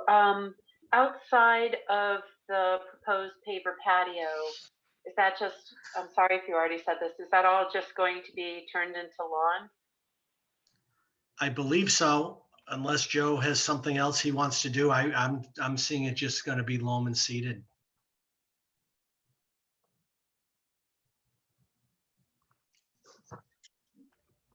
Okay, is that, can I ask the resident directly? Is Yeah, that the sorry, intent? Joe, Is that the plan? Oh, finally, Could unmuted. introduce yourself. Sorry. Yeah, so yes, I think your question was it's already grass back there and it will just stay grass in front of the fence. Or behind the fence. Okay. So you're not gonna, I mean, just sort of a question, are you planning on any sort of additional, some people have like little pool houses or Right, you know, no, I some, don't. some no, sort of I'm not- structure? No, there's not gonna be another structure. There's just, and I'll probably put some shrubs around where the pump and everything goes on the side of the deck, to the right side of that. But other than that, and I do have vegetation on the back side of that area closer to the wetlands. Meaning the dark starred areas? No, those are existing. Those are existing trees. He has a vegetable garden I see it. right at the 25-foot zone. And I think what Joe was saying is like where the pool mechanicals are shown off to the back right-hand side of the house, that he'll do some sort of screening to those mechanicals. But all the other, those are trees you see. I located all the trees to show that they'd be staying, anything over 6 inches. Okay. I Got it. apologize. Thank I didn't get out to see it, so I don't have an image of the existing deck. Is that elevated above ground level? Yes.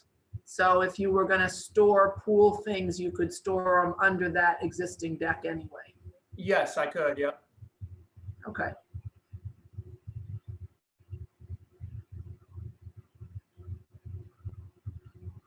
Okay.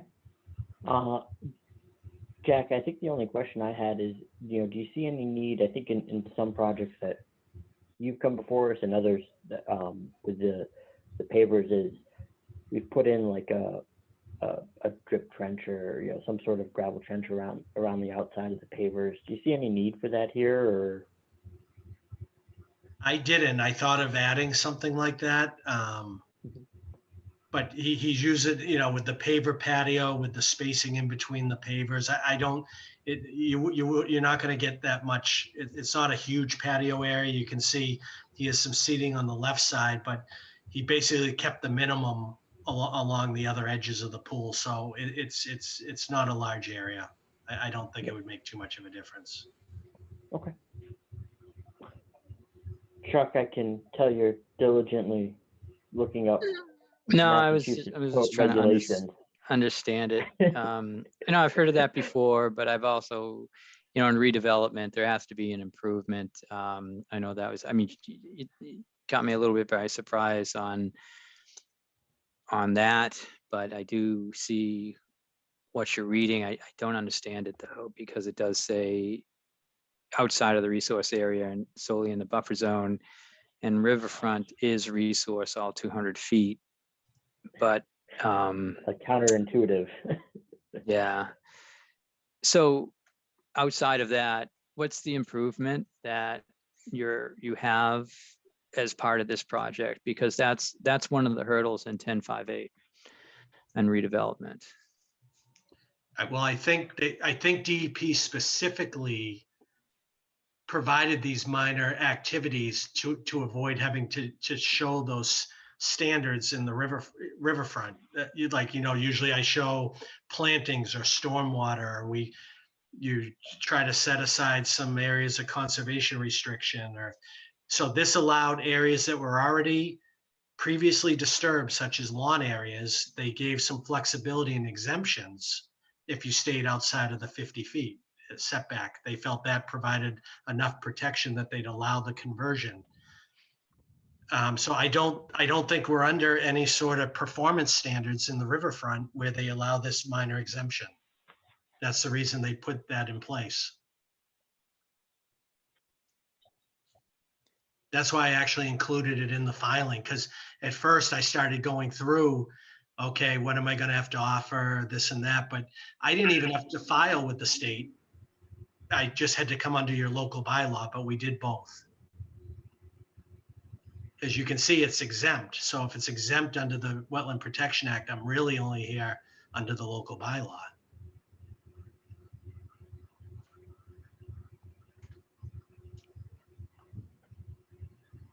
But usually, Chuck, you're right.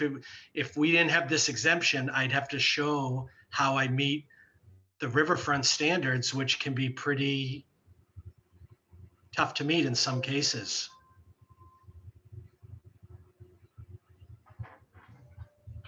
Yeah, Chuck, what does this mean?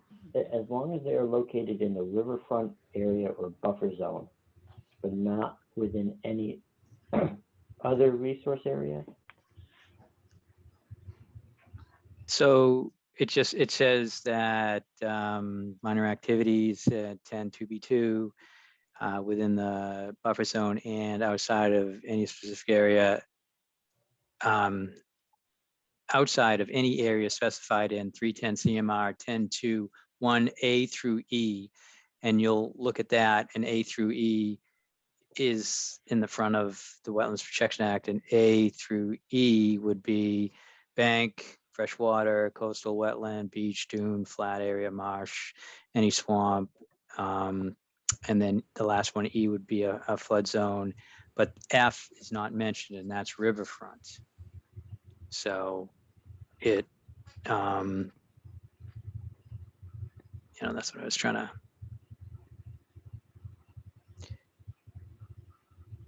I think also, like, they also, Chuck, show that the house had to exist prior to the Riverfront Act going into effect. So that's why I demonstrated this house was constructed in 1956. So it definitely predates the River Protection Act.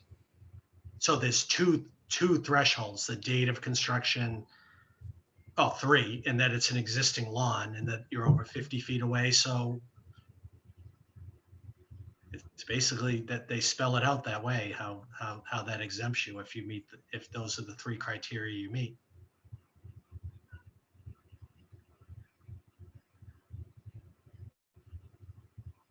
Yeah, but it doesn't mention riverfront, so it stops at E, and then it says they're not otherwise subject to the regulations.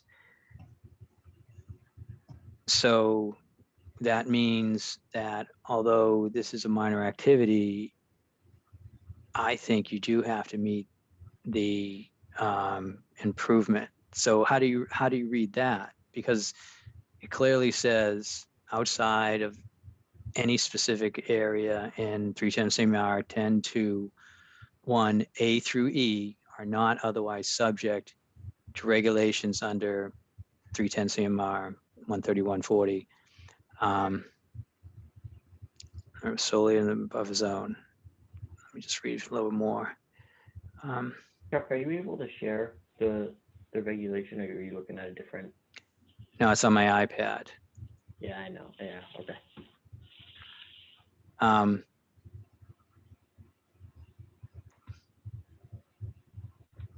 Yeah, so that's a question that I have about this. It does say it needs to, so I would read E as you can do it, but you still have to meet the performance standards if it's 50 feet away, as long as you meet. I mean, that's how I'm reading it now on the spot at the meeting.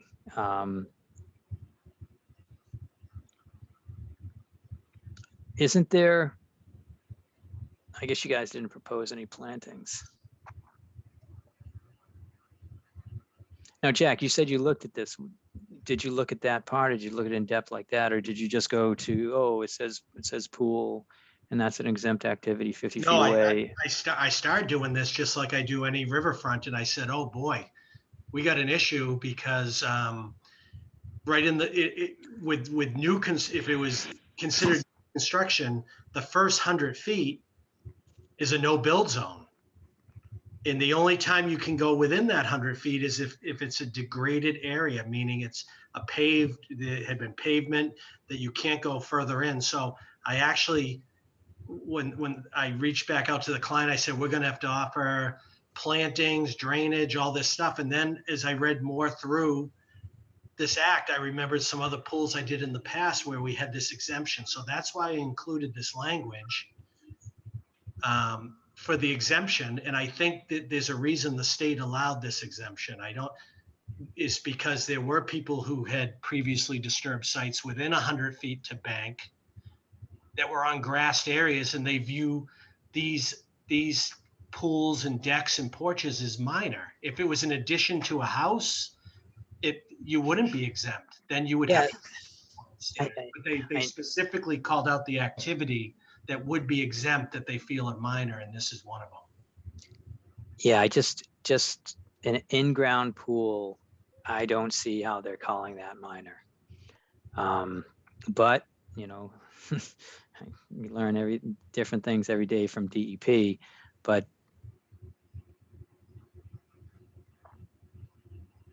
it's just a question, Mike. It's just a question that I have that probably should have been looked into prior to this meeting, but Yeah, no, it wasn't agree. highlighted like this. And I have to tell you, with all the meetings I've been to and all the towns I've been on, I never just said, oh, you know, this is like a get out of jail free card. I've never seen that happen. So it is the first time that came up with me, Jack.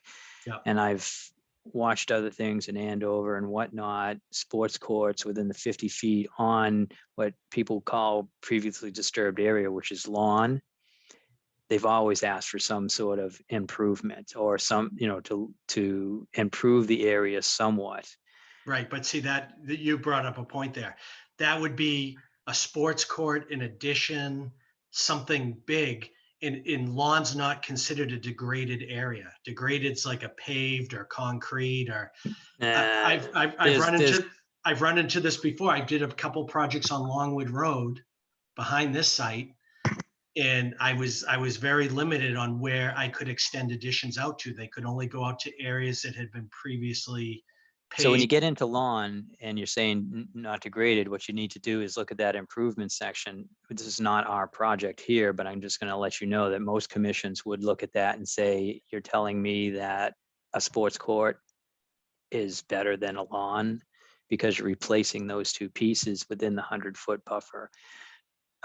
So what's the improvement? The improvement isn't adding a sports court. It used to be lawn. Right. I see where you're coming from, Chuck. I mean, if it's a matter, I had talked with the client, if it's a matter of planting in, 6 plantings along the bank between the 0 and the 25-foot buffer, we can do something like that. If that's the type of mitigation we're looking for. So why don't we just make sure that we even know what we're talking about? We usually don't close tonight anyways. Yeah. Let me look into this. I'll contact you. Yep. And if you need to add some planting or something like that, let's just get it right. That's all I'm saying. Yeah. I don't think we're against the plantings. We're not trying to get around them. If you look into it more, Chuck, and feel, hey, a half dozen, 6 to 8 plantings spread out, we can do that. That's not a deal breaker. We're fine with it. Yeah, and just as if I might add, I'm not opposed to doing that. And I think, Chuck, last time we spoke a couple weeks ago, I was also telling you that area when I moved in was so overgrown, and a lot of the trees, they were literally growing into the creek. And I've probably saved 20 of those trees just by pulling the vines on them so they could start growing upright. So I've added to the area back there. Okay. No, I do agree with that. And that is part of the improvements. Just something that could be mentioned as part of this application. Yeah. So Jack, I think I'm in agreement with Chuck. I think, we weren't going to close today anyways. It's the first time we have it open. I think, what I'm hearing is not a lot of other comments other than trying to make sure we figure this out. I think we can do a little bit of just confirmation on our end. And, that's fine. And work with you and Joe. If we find something that says, oh, no, that there's reason that we have to meet that improvement, we can kind of take that, and if there needs to be a change before the next meeting, we can take care of that. But otherwise, I think what you're hearing is, I'm not hearing from anybody else in the commission of saying like, there's some other item here. So Yeah, that's fine. I think if we can kind of take that and let us do our due diligence, just because it is a unique thing, then we can kind of go from there. That makes sense to me. All right. Thank you. Any other items from the commission? Any comments from the public? All right, then do I hear, Chuck, do you have any other items? Yeah. Then do I hear a motion? And you could go ahead. I'm just, Okay, yeah, a motion to continue. Second, Chuck, did you have something else?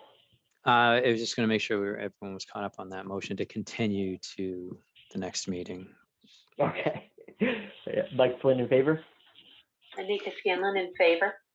David Panett in favor. Martha Moore in favor. Todd Keefe in favor. John Sullivan in favor. All right. Thank you, Jack. Jack, you Okay. came with two interesting problems today.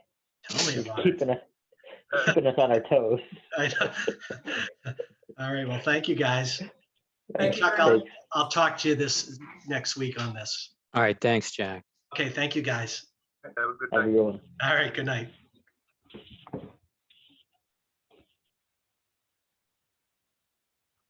All right. Chuck, get to old new business, the town forest red pine die-off walk discussion. I understand you and Martha did a site visit or a site walk. Oh, yeah, we did. Martha, I don't know if you wanted to start. You want me to Martha, do you start wanna in give on this?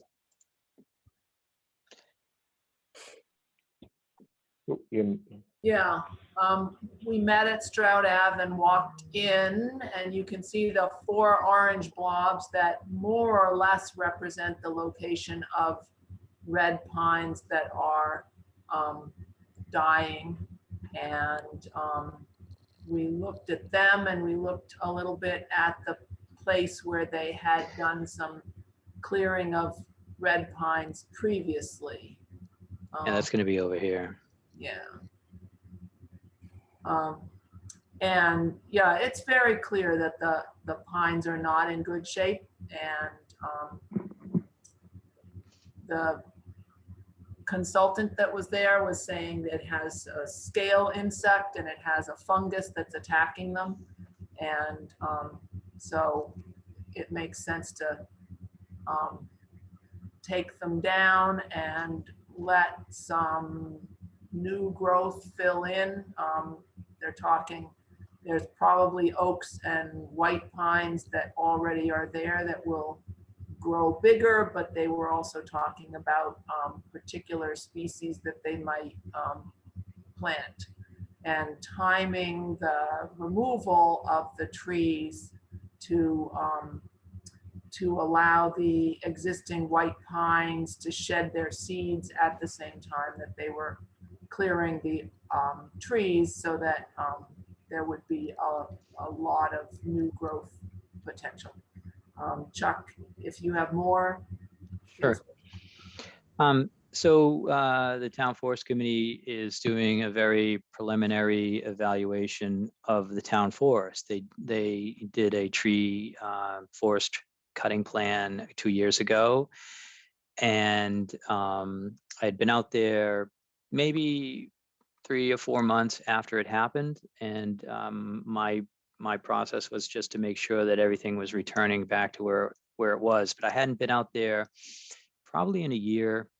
And we were all curious about how those areas that were cut, how the secondary growth and the understory grew in. And we weren't able to tell what was happening because there was so much snow on the ground. So in some of these areas, it's quite close to the resource area, as you can see.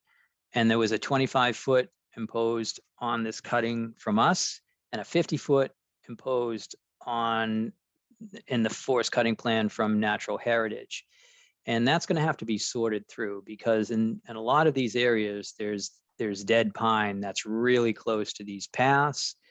And also there's a lot of it. And what we were hearing from Phil, who was the forester, that it didn't make any sense to leave these. But I think, again, that they're going to be restricted to not what makes sense, but what's in, I shouldn't say it that way, but what's in the regulations. And it's not that, you know, some people say, hey, well, that's not common sense to do that. You're there. Why don't you take care of it? But the regulations are thinking about things that are not being considered by machinery and equipment and, you know, economy of scales. So we had these areas, and some of them appeared to be, you know, by the council ring, and up here by where it says the Overlook Trail, that seemed to be the easiest one to work on. And some of these other ones in back were harder to get to. So I think what's going to happen is we're going to look at this in the spring, and it would be good because vernal pool season, we wanted to make sure we had understood where all the vernal pools were, or potential vernal pools. And then by midsummer, we would be looking at more discussion, and possibly, if they could get it together with funding, we'd be looking at an application to probably take care of a couple additional areas. I asked them to, I saw it as a lot of trees that were planted at the same time that are crowding out and preventing light on the ground. And there was a lot of pine trees. There was a lot of red, white, red, and hardly any hardwood. And Phil kept on saying, it's Phil Benjamin, the forester, kept on saying that there's oak mixed in and maple, red maple throughout the understory, and those would grow in. I didn't see any evidence of that. So I kept on asking that in this new proposal, they incorporated you know, some seeding or some planting that they could do to introduce, you know, more red maple. And I guess it was hickory that we thought was the best because it's heat tolerant. So we're likely to get a plan in the future. These areas are tougher. I mean, you can see that they're right next to the path, but to reach in and to go in, there's various reasons why you can't do that. They want the white pines to stay there, and the white pines are in the way. In some cases, they're steep and it's close to the resource areas. So this was a great first step. They have a meeting next Tuesday where they'll be discussing this. And Bill, chair of the Town Forest Committee. Martha, do you remember his name? Kurt Abel was Bill there. Sullivan. Oh. Bill Sullivan. The William Sullivan. So he wanted to know if someone from the Conservation Commission could be at that meeting. And then anytime they talk about the tree project, this town forest tree project, for us to appoint someone to be at that meeting and kind of be the liaison. Because one of the issues that came up the last time was just communication. And that seems to be a recurring theme. So the first one's next Tuesday. I can attend that if no one else wants to take that role, but otherwise just to have a representative there to talk about, you know, what our role would be in the forest cutting plan, and then the permitting through the Conservation Commission, which we did a RDA the last time. I think we did that.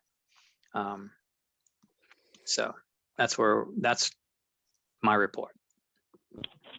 Martha, I know since you were out there, I guess I'd ask you first, is this something you'd be interested and able to be involved in and attend the meeting, and if they have future meetings, to attend those? Is it an evening meeting next Tuesday? Yes. Yeah, I should be able to be there. Okay. So Bill told me that their agenda is online. It's not a live link, but the invite details are on the agenda.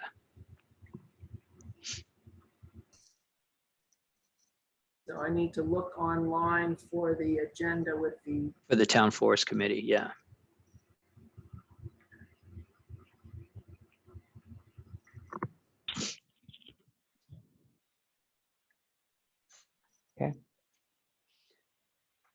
Yeah, I'll be interested to see where this goes. I do want to make sure we see this in the spring.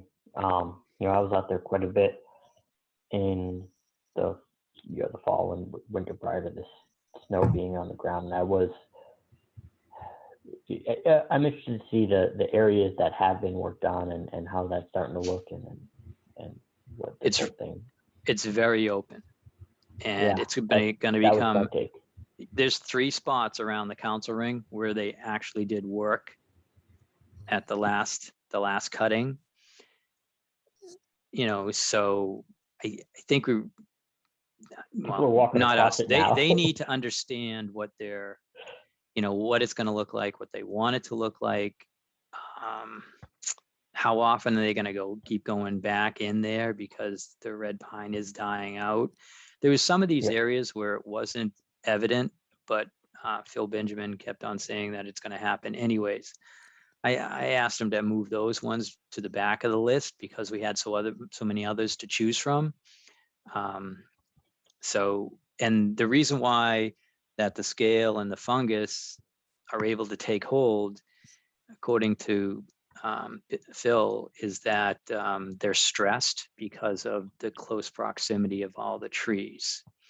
So they're really just fighting for that sunlight, and they can't fight off, you know, the scale and the fungus. so Chuck, are you going to be there Tuesday as well? If I go, will you also be there? That would be better for me. Sure, I'll be there. Thanks. And so what we'll do is we'll just ask Bill and the committee to keep us informed of meetings that they're going to be discussing these items. And then between me and you, we could probably always be there no matter when it happens. Especially if it's on a Tuesday night on an off week from our meetings. So. Yeah, I mean, generally, I mean, the way the last one went was these were really spaced out. I mean, we did that first site visit, and then it was like 6 months before we ever really heard anything again.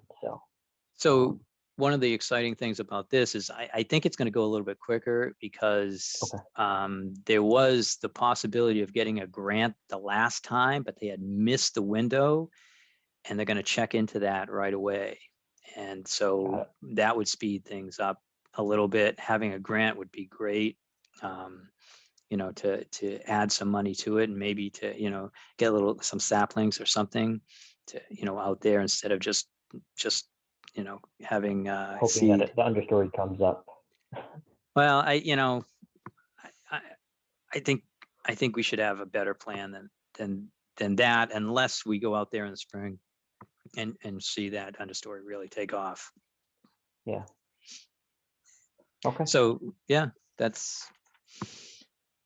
was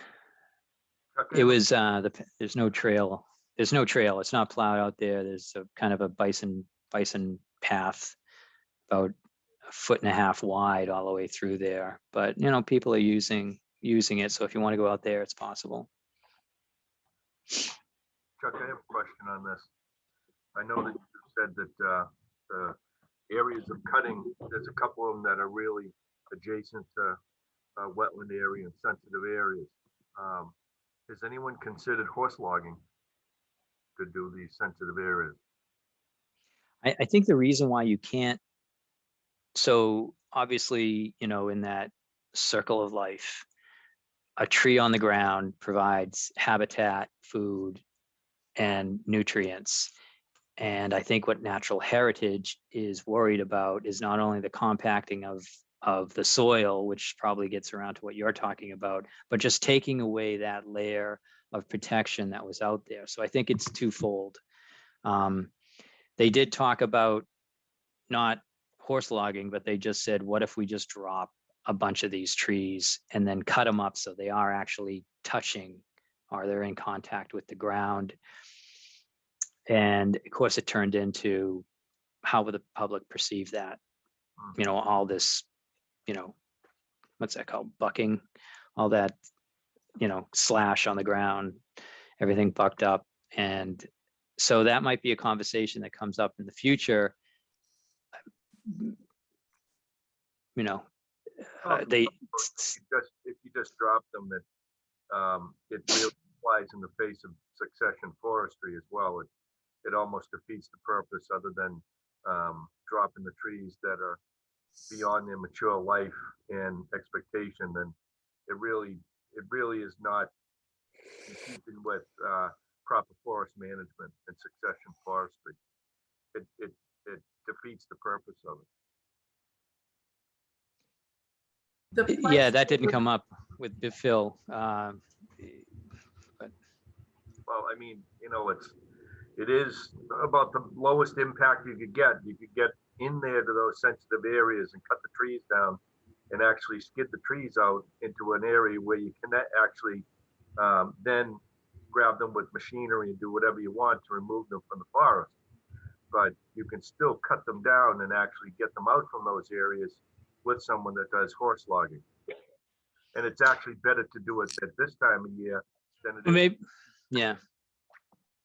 You're right. They are talking about doing this work again, you know, in January, and you have that window between, well, they said November, but let's see if that happens. But between January and when it's vernal pool season.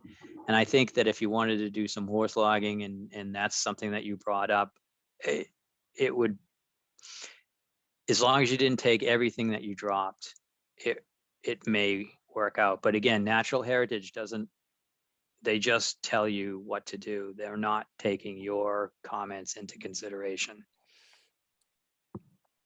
The place where we were talking about dropping the trees and leaving the logs on the ground was along a trail that was not a Jeep trail, but just a footpath. And so it would be very hard to get in there with anything larger than chainsaws. And on the map, it was the kind of the hilly, steep ridge. So, you know, the places where you had the Jeep road going right along next to the red pines, they were talking about removing the downed logs, and then on the ridge talking about if they were going to take those trees down, leave them on the ground. Yeah, there's a couple talking about taking them next to the water, but further up on the upland more. So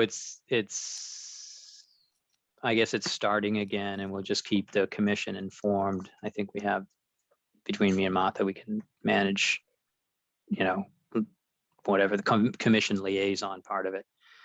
So, all right. Yeah, thank you. Chuck Coakley Way occupancy sign off letter. I think that this was issued, right? That's you, Mike. That's you. Okay, yeah. So I'll give you guys the summary. I'm gonna mess up his name. Who's the attorney? His name is Bill Crowley. Bill Crowley. So Coakley Way is, I think most of us know it as 364 Lowell Street, the project with multiple developments.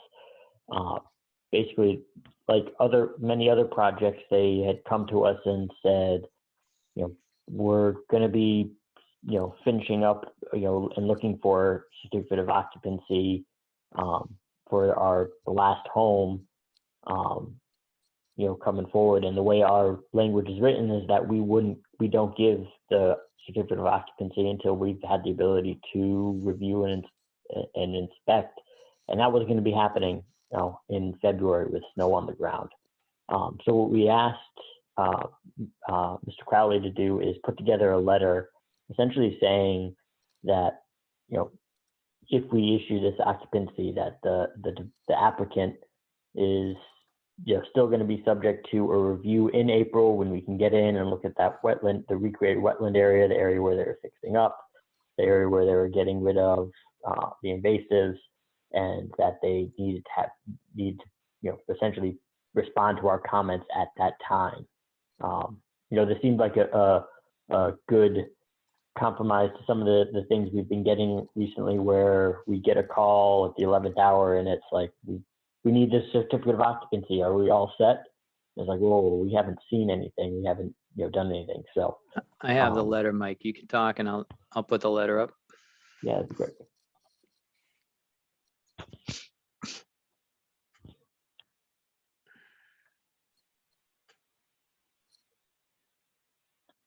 So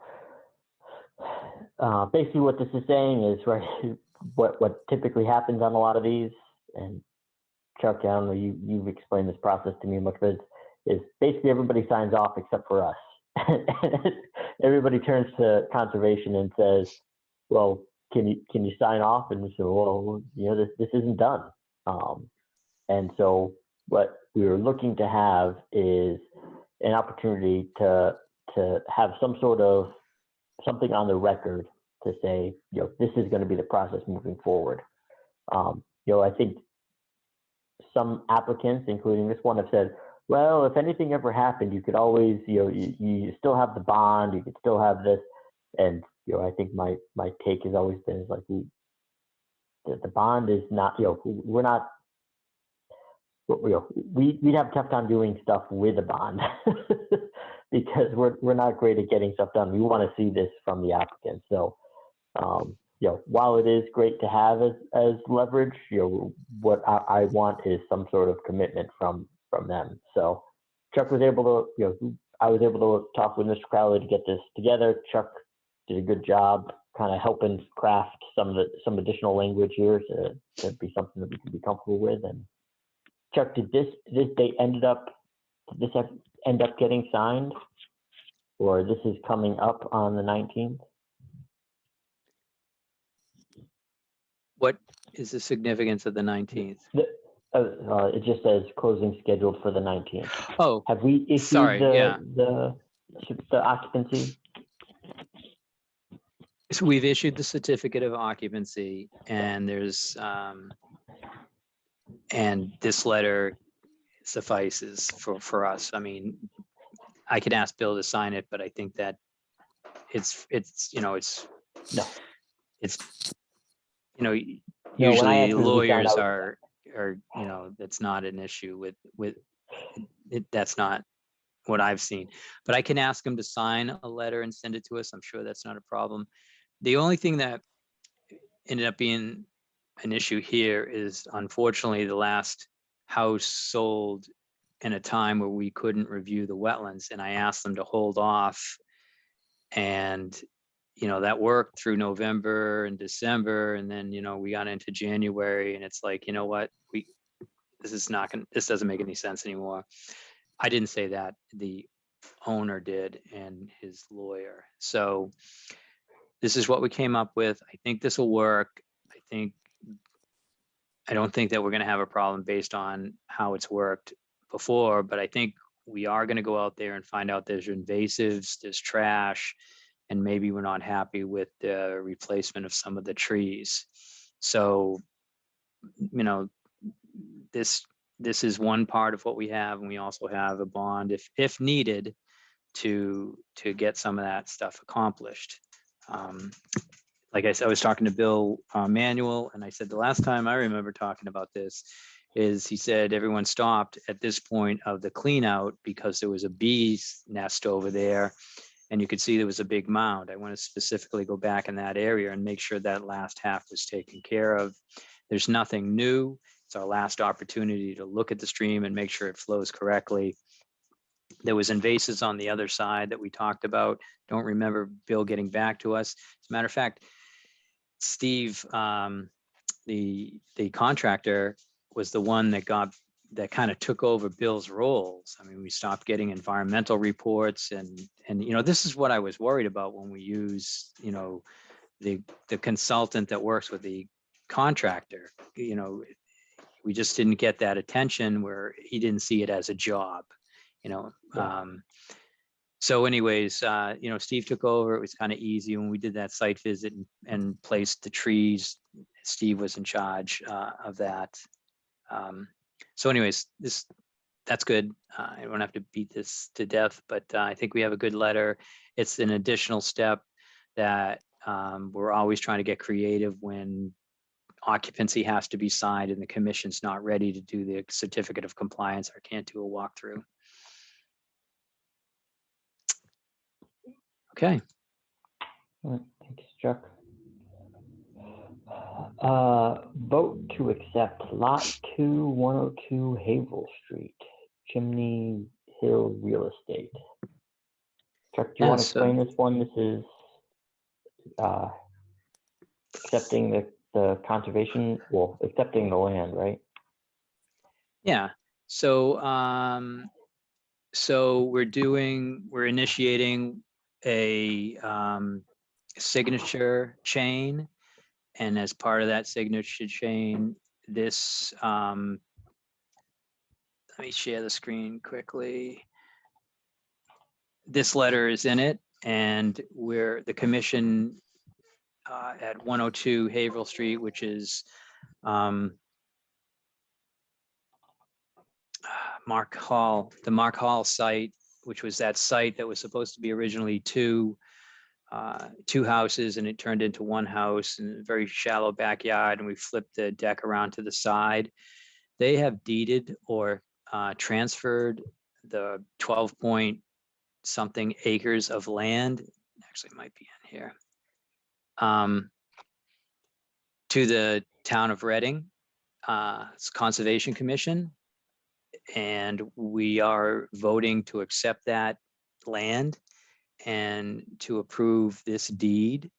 And after we do that, it'll go to the select board and they will allow us to complete this process under MGL 40 section 8C. So what it is a big portion of land that's connected to Tamaraneck Swamp. And that for that connectivity and, you know, for the area, and this, it's kind of like it's open space and it's growing. And just like at Millet, there'll be opportunity out there in the future. And I know all those abutters are cringing right now that I say that. We're not planning on doing anything, but there is a lot of land out there, and you know, some smart trail committee will have a proposal someday in the future. So this is part of our. So this is one of the ones that's going around to get signed. Dave, I know you called me this evening to get it together. Oh, Anika's got it. You got a hold of Anika. Yep. Martha, your name's not spelled correctly. I added the A on the paper copy.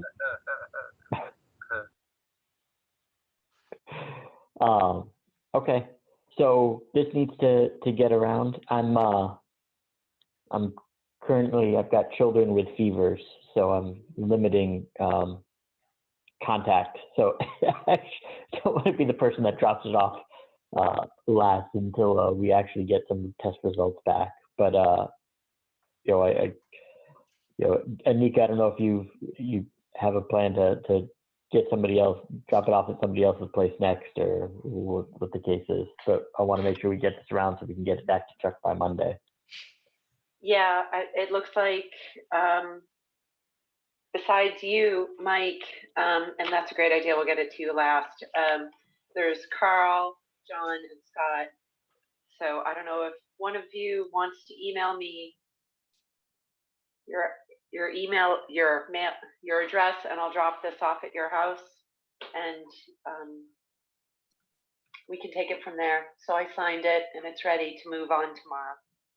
So there's that and 2 orders of conditions. So there's 3 things. Yes. Okay. Yes. Oh, there's 3 things in there. Okay. Everything's in there. Excellent. Yeah. So and you know, with approving those 2 proposals tonight, we're going to have an email chain again sometime next week or early the following week. So you know, and we have to sign that transfer. Everyone's on it has to sign it. But if it was an order of conditions, only 4 of you would have to sign it. So it's a little less strenuous. So, okay. I'm gonna be going up to New Hampshire for a few days on Sunday, from Sunday to Tuesday. When does it need to be signed by? By Monday? Is that what you said? Yeah, so Monday back at the office for the select board meeting on Tuesday. Okay. Is it, are you around tomorrow or are you? Yeah, I'm around until Sunday. Oh, that shouldn't be an issue. Yeah. Yeah. And so it sounds like, I'm because on who's John- left? John, John and Scott, Tom, you know, And Carl? Carl there? are right in the same area, aren't they? Yeah. Yeah. So that should be, and Carl's got that big mailbox that I keep hearing about, so he's the easiest. I just need the addresses because I don't have them. We don't have to talk about them now on public meeting, but I need to know where to bring these to. So if somebody can get me that. Sure, I can send you my email, and then I Okay. guess I can, does John, you need to sign it, is that right? Sure, Yeah. yeah. If you could send me yours, I could Yep. bring it on to you, I guess, right? That's how we're doing it? And then I can Okay. take it to Carl's. All right, cool. Great. That would work, because Carl heads out early in the morning and he can just drop that off at town hall, so that's good. So that's gonna work. All right. Can I get a motion? Well, I guess, yeah, motion to accept the land, deed? Motion to accept Lot 2, Lot 2. 202 Haverhill Street, McChaney Hill Realty LLC. lot 2, 102. 102 Haverhill Street, Lot 2, 102 Haverhill Street, Cheney Realty Estate LLC. You can put this back up if you want. Hold on a second. Can I just say so moved? So moved. Second, Michael Flynn in favor? Anika Scanlon in favor? Thanks, Scott, I got that. David Cannett in favor. Martha Moore in favor? Scott Keefe in favor. John Sullivan in favor. Okay. All right.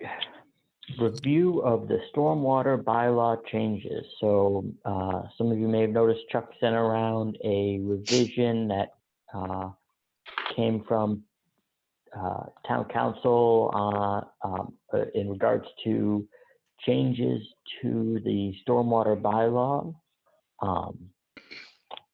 Yes, well, Chuck, I'll let you explain it. I think this deserves a better explanation than I'm going to give it. I know, and it's, I don't know.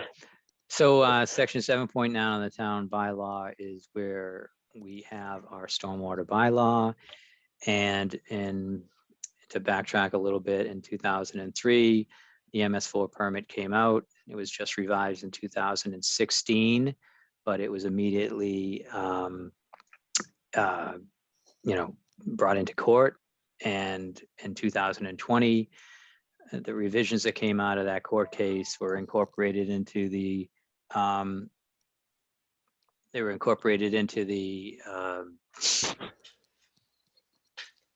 new stormwater standards. So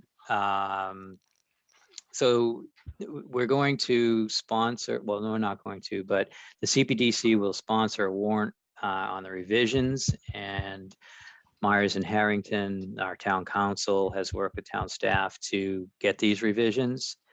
And they're just asking all the boards, or they're asking the CPDC and the Conservation Commission, the two principal boards that are going to administrate this new stormwater bylaw, to review the bylaw and make comments on the highlighted sections. And then once that's received, they'll address the issues and they'll bring it to the 2021 annual town meeting.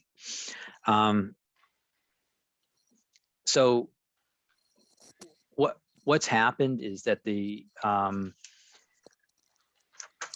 MS4 permit has gotten more stringent. And so the revisions that town council has adopted is they looked at our old bylaw and they instituted some changes, but also updated that bylaw to make some changes themselves. So the first thing is the revisions remove the Wetlands Protection Act exemption. And it's because the stormwater standards are not sufficiently stringent enough to meet the new requirements of the MS4 permit. And I guess for those of you that aren't up on MS4, it's M, municipal, separate storm sewer system, MS4 permit, and the permits to regulate the storm water that enters into the storm drains and eventually goes into the wetlands and the rivers. So the first thing, they wanted to remove that exemption because DEP has not concluded their draft of their changes, and they need to make the changes in the stormwater, as you know, the stormwater handbook, the same as the MS4 permit, and they haven't really captured that. So in order to avoid duplicating permitting, the Conservation Commission will become the permitting authority within our jurisdiction, and as required by if stormwater review is also needed under the Wetlands Protection Act. One of the changes in the MS4 permit is they're going to require LID unless infeasible. And then the CPDC will determine what participation data rates and runoff calculations they will adopt. And most likely that's going to be NOAA Atlas 14 plus. So I don't know if you guys know what's happening with that. There used to be, I don't know, TP 50 something or other. No one even knows that. It was like back in like 1932 or something that came out. And then everyone talked a long time about the Cornell, you know, even Anika brought up Cornell. But now they've jumped into this NOAA Atlas stuff. And there's like NOAA Atlas, there's NOAA Atlas 14, 14 plus, 14 plus plus. I don't know when the pluses end, but it's all about the expectation on sea level rise. So that's a moving target. And this, the CPTC is given that authority to change these regulations. Don't know what the metric is that they'll use for that, but that's not our concern. That's not even our commission. I mean, I don't even know what they're going to be looking at, because right now it looks like it's NOAA Atlas 14 plus. There's going to be some definition changes. And one of those is like the common plan. So there's a common plan definition that allows subdividing lots. And through that subdivision, you're able to be looked at as a single family house. And if you come from a lot that's more than an acre in size at the beginning, but you've sold off some of that lots, those lots are still looked at as part of the stormwater bylaw, and you're going to have to meet the stormwater standards with that. And then there was just some minor revisions. So that's what we're talking about here. Yeah, so is that the common lot one? So if you read through that, you'll see what it means. It's actually written pretty well. And if you want to look at this stuff, it's in 7.9.3.3.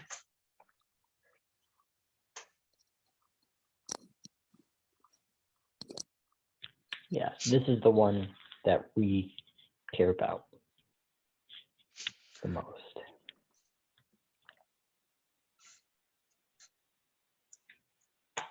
Go ahead, Anika.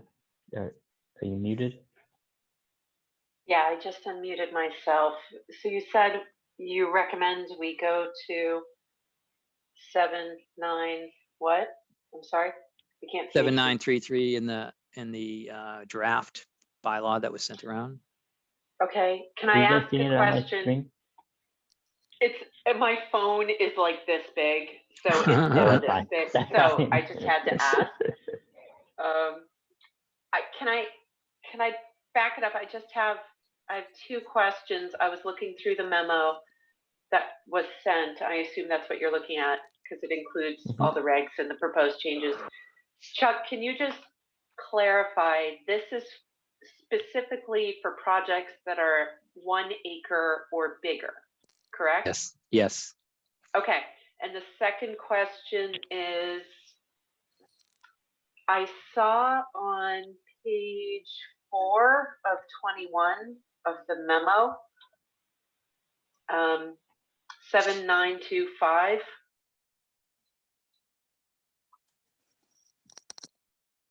And I don't know, I'm just gonna ask this to reduce me like digging in and trying to search and figure it out myself. Where is the special, like, should an aquifer protection district also be called a critical area? So And those I don't aquifer, expect you to have that answer, but go ahead. I think it's the interim wellhead protection areas for groundwater So resources. groundwater source, right? Yeah, No, I think- understand, but the aquifer protection district is similar, but it's the same. it's the same, okay. I mean, I Okay, think right, that's what because they're that talking was- about. I think that's what they're talking about, but that's a good note. You could, you know, 'Cause I track think the changes, zone make 2 that comment and make sure that it's covered. I mean, I think here's how it goes. When you have a water supply, you do this whole study of what the capture area is for those wells that withdraw drinking water. And the results of that study determine the limits of the zone 2. And so I think aquifer protection district area is exactly the same limit as the zone 2. But I just wanted to ask, because aquifer protection district is like a separate zoning layer and zoning category. So there's a couple different layers of protection there. I just wanted to ask about that. I'll send the email response, and I'd like to look at It this also a little bit says, further.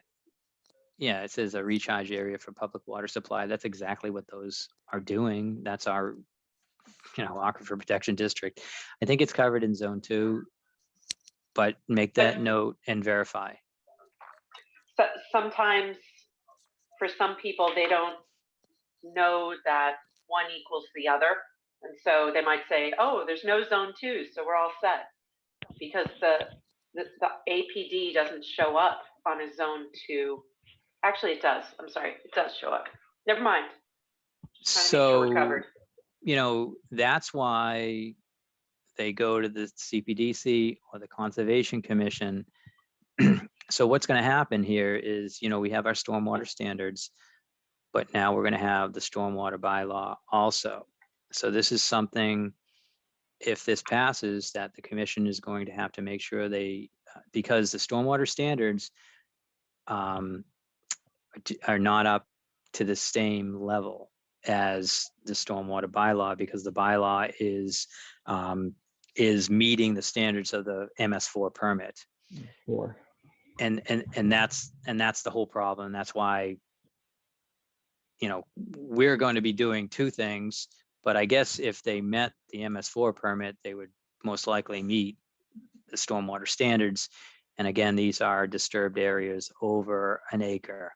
So there's not really many of those that are going to come up in town, although Cold Spring is one.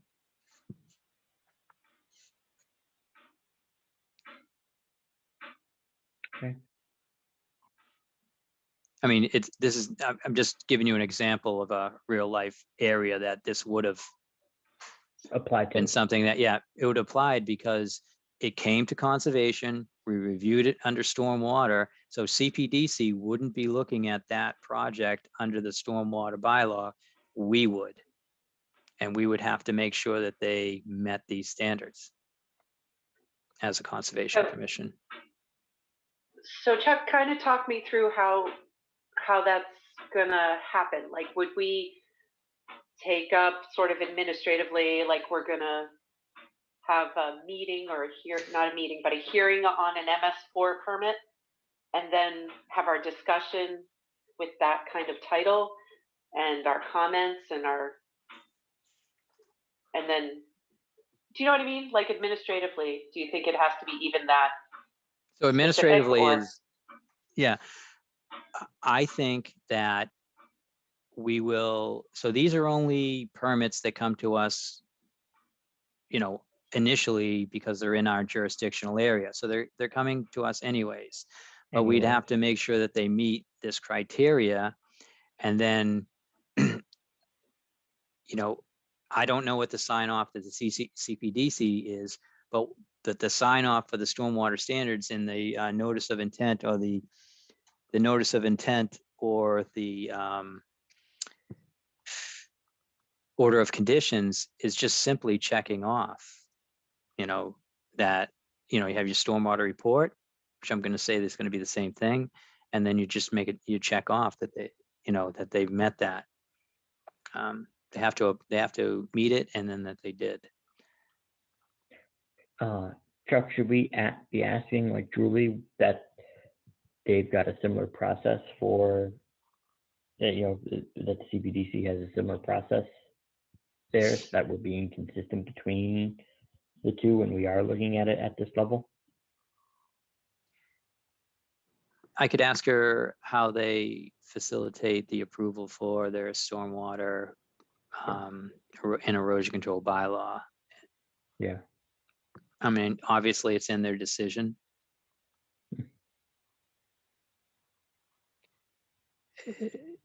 So when the Yeah, decision's written, and I guess my question is just like, is there potential that there's just some standard, you know, something within our notice of intent that just needs to get added because they include it in every single one of their decisions, or something? You know, just that's what I making sure. assume. There would just be a separate, I mean, because the notice of intent has that first half, the first like 13 pages are from DEP. Yeah. And then we have our bylaw, you know, written in the back of that. They're quite different. The bylaw is more detailed, and you would just add a line that they presented, whatever. Yeah. So but I will check in. And this is, you know, I will check in, but I think that there's a whole lot to do prior to even getting worried about that. This has to go to town meeting. Town meeting has to think that it's okay that the Conservation Commission take over a section of these stormwater and erosion control bylaw, you know, when the applicant is still coming to the Conservation Commission anyways. So that's kind of a change. I think it'll be fine. I think that, you know, we review stormwater a lot. It's not unusual. We'll still have the town engineer kind of backing us up. Yeah, so, and maybe you just answered that, but that was gonna be my 10,000-foot view question is there any reason that so I get why they're doing this, right? It is, if this is coming before the Conservation Commission, you know, and we're reviewing it for a lot of these things, the similar aspects already, there's no reason that should be in front of the CPDC as well. I guess, is there any reason though that, like, is it really harmful to have that duplicative process? And then is there any reason that we shouldn't be taking this on as the commission that you see? I think we should be taking it on. Yeah. I agree. It's within, I don't see an issue with taking it on. I like, you know, we all have this experience in stormwater and all that. And then as soon as DEP upgrades their standards, this is going to get changed, because now the stormwater, do you see what happened? So first thing I said is, in the revisions, remove the exemption. So as soon as DEP meets the MS4 standards, that exemption is going to be back. So if they come to, so what's happening is, now that the standards have been adopted, anyone who goes to CPDC has to adhere to these rules right now. And it's kind of new for them too. Yeah. Before, there was an exemption if they were coming to Conservation Commission, and we would they would just say, well, they got a conservation permit, so they were exempt from. They must be meeting this- okay. Yeah, Yeah. yeah, exactly. I mean, it's kind of like Title V or something like that, So, Yeah, I think this is a really good fit. so that actually. exemption will be removed as soon as DEP, changes their rules, regulations, and creates a new, what is that? A new handbook, and that exemption will be back in place. That's Okay. how I see it. Things could change. All right, so what should we be doing at this point? What's our action items? If we Your have action- comments, to send them to, go ahead. Yep. The only comment that I heard when I was reviewing the CPDC meeting was about 7933. And the comment had to do with, us. I think there's just confusion because at the end, it just says the Conservation Commission may adopt its own stormwater management and erosion control procedures to govern the mechanics of submission and review. And I think that was, the question was asked as if we could make changes to the bylaw, but that's not what's happening. It just means, I think everyone understands what it means, but it means that we can come up with our own way to manage this within our, to adopt it into our own procedures that are already in place. Okay. That's the only question that came up from the CPDC. So if anyone else, I think Nanika had a comment, and that would be great. And this is, another thing that's not going to wait till our next meeting. It's get the comments in, and I'll send them back to town council. Okay. This is gonna kick in with that property that's on Range Road, right, Chuck? Well, it's not going to kick in. It has to go through a whole process after town meeting. That's the Secretary of State would have to approve the change to the bylaw. And so if that Range Road, I probably know it, but it's not coming in to me. If they start their process, then. And that the town just bought, that's down across the street from the skate rink. Yeah, there's nothing happening there. No. I don't have any. When that comes through, that's gonna be over an acre in size, so these regulations are gonna be applied to that piece of property. Yeah. Yeah, so if it's over an acre in size and it's in the wetland, then we'll be reviewing it. And obviously the first one we'll be walking through a little bit slowly, making sure we understand it. I know that there's a phosphorus component with the MS4 permit also, which is not mentioned in this update. So apparently that was approved prior to these revisions, because I didn't see it as, in these revisions, but I know that's why we wanted the tree infiltration storm drains over on Randall Road. If anyone remembers those trees that we placed on top of the storm drains, and that was an infiltration for phosphorus. So yeah, any project that starts prior to this coming into effect is not going to be, I don't believe these things go retroactively. So you would review them under the old bylaws and regulations. Okay. Yeah. Good, Chuck.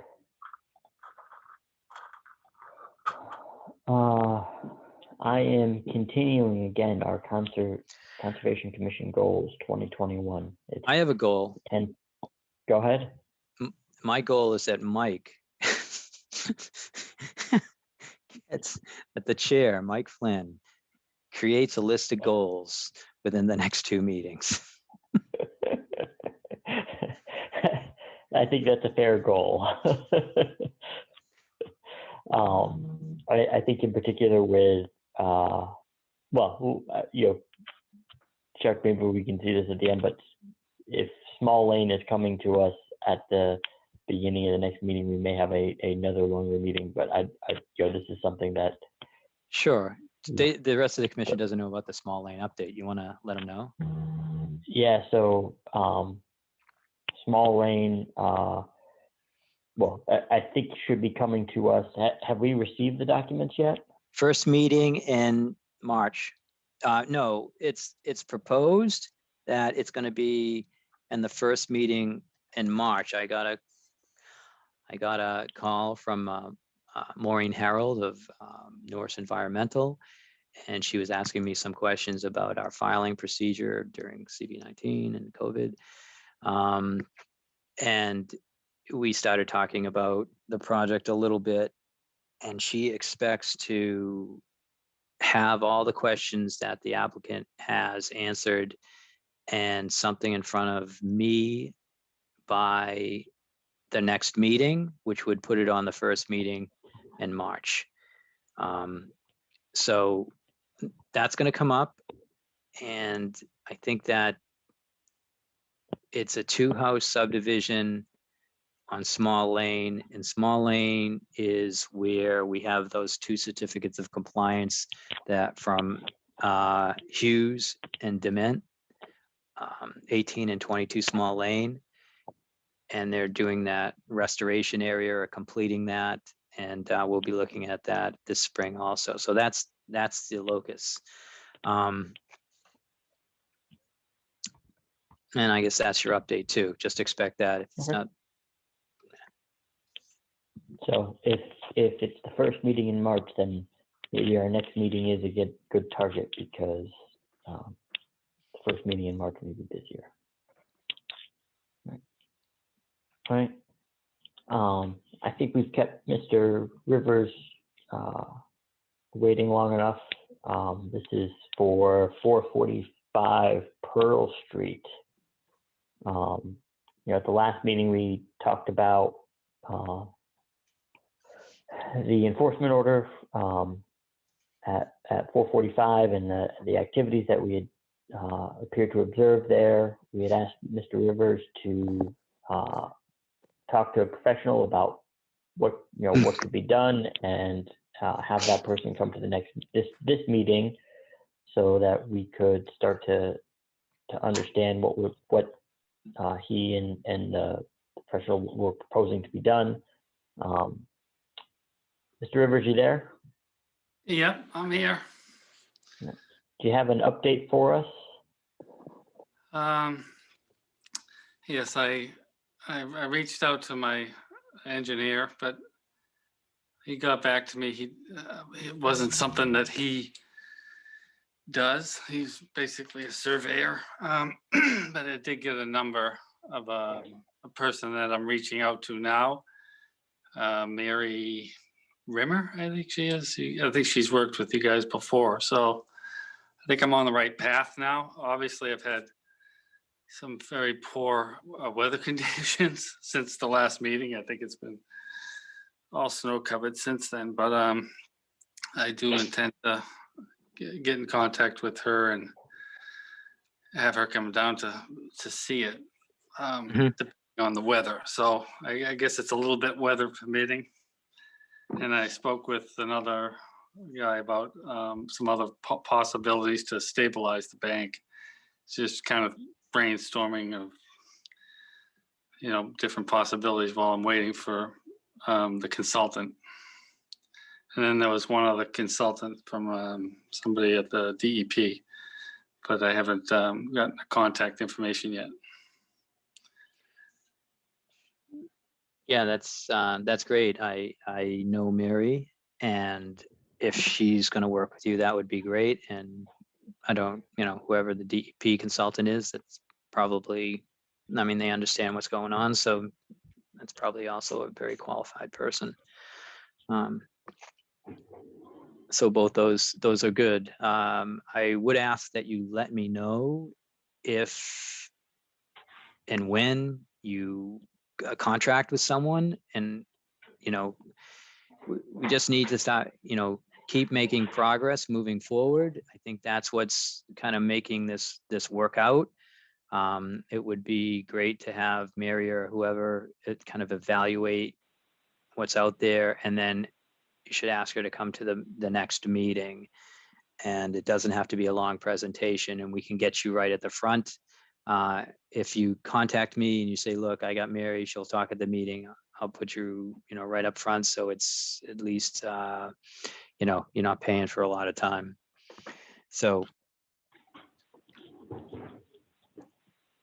Absolutely. I haven't talked to her Yeah, yet, but I tend to. oh, yeah, and I'm not saying it has to be her. I'm just saying whoever the consultant is, if you have them set up for our next meeting, just let me know, and let me know when you've hired a consultant and you've agreed to move forward, because it's just moving forward that we need to keep doing. Agreed. I think that the two things there, I support exactly what Chuck says. If you've got someone, just let them know, and we'll move you to the front of the agenda. So you're not waiting until 10:15 on That would be great. and we'll get the conversation. And if you've selected someone and it's helpful to have, reach out to Chuck too, and if it's helpful, whether either it's Chuck or someone from the commission to see the site, with the person. It may also be helpful as to do something like that. So, I want to see this move forward. I want to see this kind of get engaged. I'm looking for the next meeting to have that person there so we can start hearing what the proposed potential solutions are. So, Yeah, that sounds Anika, good. I saw your hand was raised. Thank you, Mike. I wanted to ask if any erosion control has been set up yet, because I think that's paramount right now. Yeah, I set up the erosion control. At the base? No, at the edge of the slope at my house. At the actually, Chuck was there when I had set it up, or I pulled it up. Yeah, I had set it or that time when you were there. So I can it was the picture. So it's that green bale at the top of the slope. Mm-hmm. Yes. Is there something additionally that's going to go at the toe of the slope? Nothing that I was planning on doing.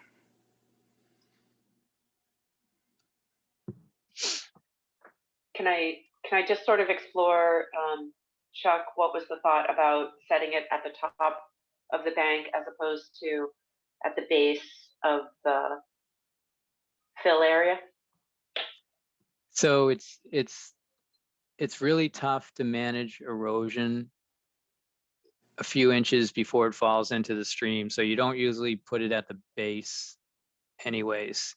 So if you said, look, put it at the top and put it halfway down to break up that flow, I would understand. We had this example over at Track Road where the contractor put it right at the base, and it kept moving into the stream. So I don't really agree with it being at the base.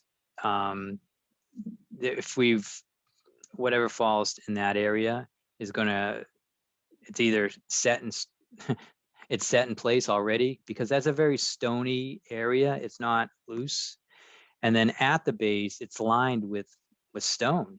I mean, they built up kind of like a retaining wall. It's like a foot or something from the stream up. So that edge is armored.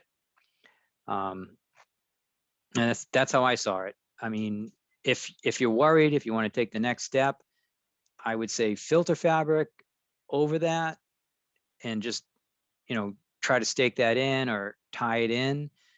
But, it's been a couple weeks, and I was out there, the snow was there. I didn't notice anything that I was alarmed at. So I'm not sure if that step is needed, but I understand why you would ask. Are we seeing? I guess if we're not going to put something sort of along the slope to prevent the steepness to prevent what's existing to fall into the stream, you know, are we going to do kind of regular inspections to just, until there's some sort of solution to just make sure we're not seeing real excessive erosion like we've seen at some other properties, or significant sediment transport? Or I guess I never, when I was out there, admittedly, I didn't really ask myself that question as I looked at that stream, which was how cemented is this material? How stable is it, just sort of physically? Of course, the goal is to get it a lot more naturally established and stabilized to support the habitat and the functioning there. But it just seems like that's the biggest issue right now, until there can be a remedy, is potential erosion into the stream and sediment transport. So that's why I keep asking about it. I'll go out there again, and I will do regular inspections. I intended to do that. It's easy to check out. It's right next to the road. You can pull in and check it out quickly. But the opposite side is wide open, and, you know, and I'm not saying, hey, don't do anything about one side because of the other. I know. But that's why I'm interested in getting someone, a consultant, to say, this is how to, you know, work with that side quickly. And that has to get taken care of. Don't know, you know, without having heavy machinery, I can't think of anything to help us out there at the moment. You know, something needs to be designed. But the other side, I'll check out if changes have to be made. I will make them. But again, I was out there and I didn't see anything that needed change.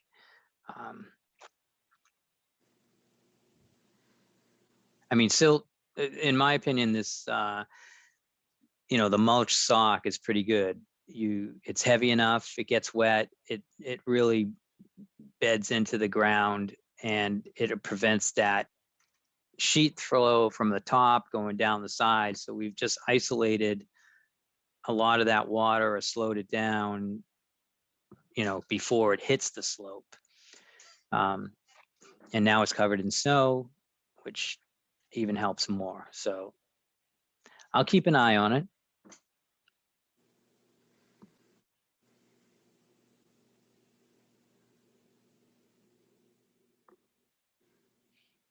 Okay. Anything else?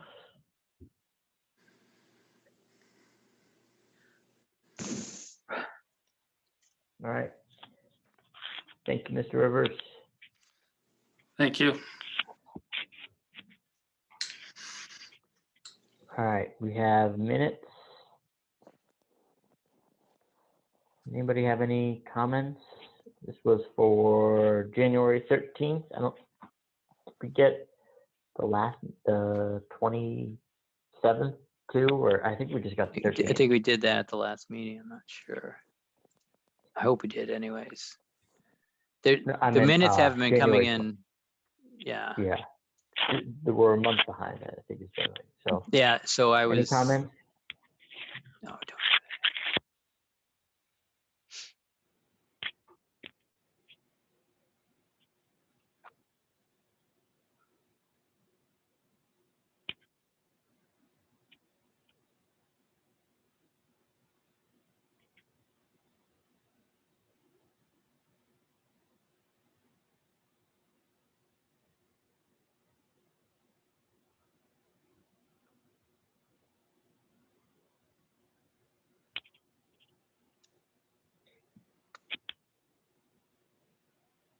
I have no comments.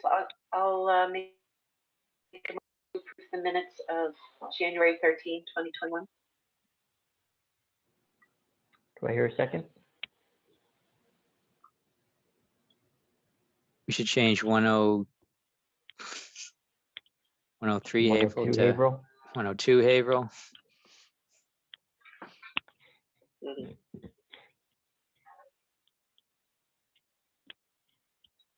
What's that? Oh, Mr. Hall.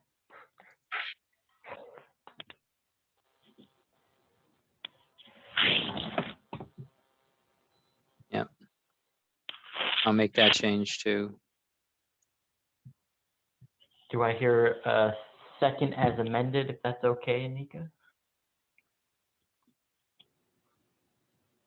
Second. Mike Flynn in Okay. favor? Anika Scanlon in favor. David Panett in favor. Martha Moore in favor. Scott Keefe in favor. John Sullivan in favor. All right. Chuck, any other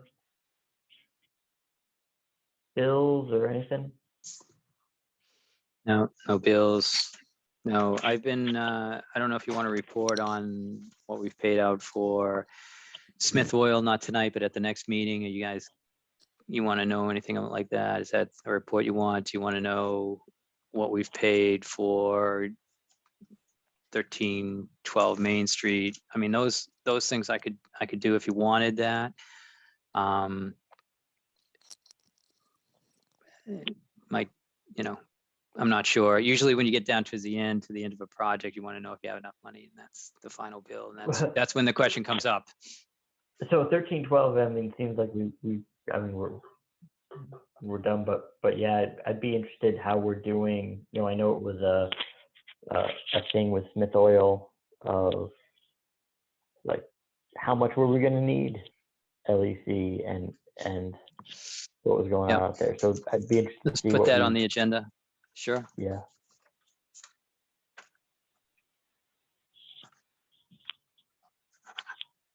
Go ahead, Anika. I had a question for David Panett. I was wondering if he's driven by Perfecto. And I haven't seen any cars back there. I noticed that the sign was back up. I don't know if it was down. I think I saw it. I didn't see the sign, and then I did definitely see it a couple other times. The day that I saw the car that was parked there, the sign was down. Yeah. There actually wasn't any snow either, so. But I don't know at this point if they've plowed the snow and then put it back up. Anika didn't ask and run. Did she really? There. Oh, I was like, wow, I saw the screen jump. So I like how they put it in the report, the Panett report on Perfectos. I saw that too. You should add that in. We'll have her Panett report. All right. You can come up with Martha? whatever. I just wanted to mention, I drove by 1502 Main Street and noticed that they still don't have that DEP sign posted back up the way it's supposed to be. And I also, Mike Hannaford and Chris Cole were on the walk in the woods today, and I asked Mike if it was him and his crew who cut up the log that had fallen across the path from Matera Cabin to Bear Meadow. And he said it was, and I thanked him for doing that. So that answers that mystery. Okay. Well, thank you for letting us know about that. Any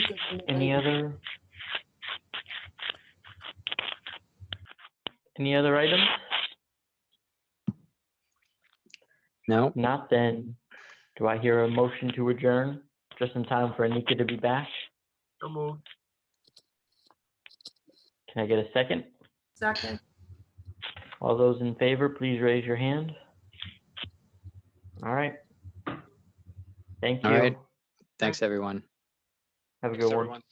Good night. Bye now. Bye.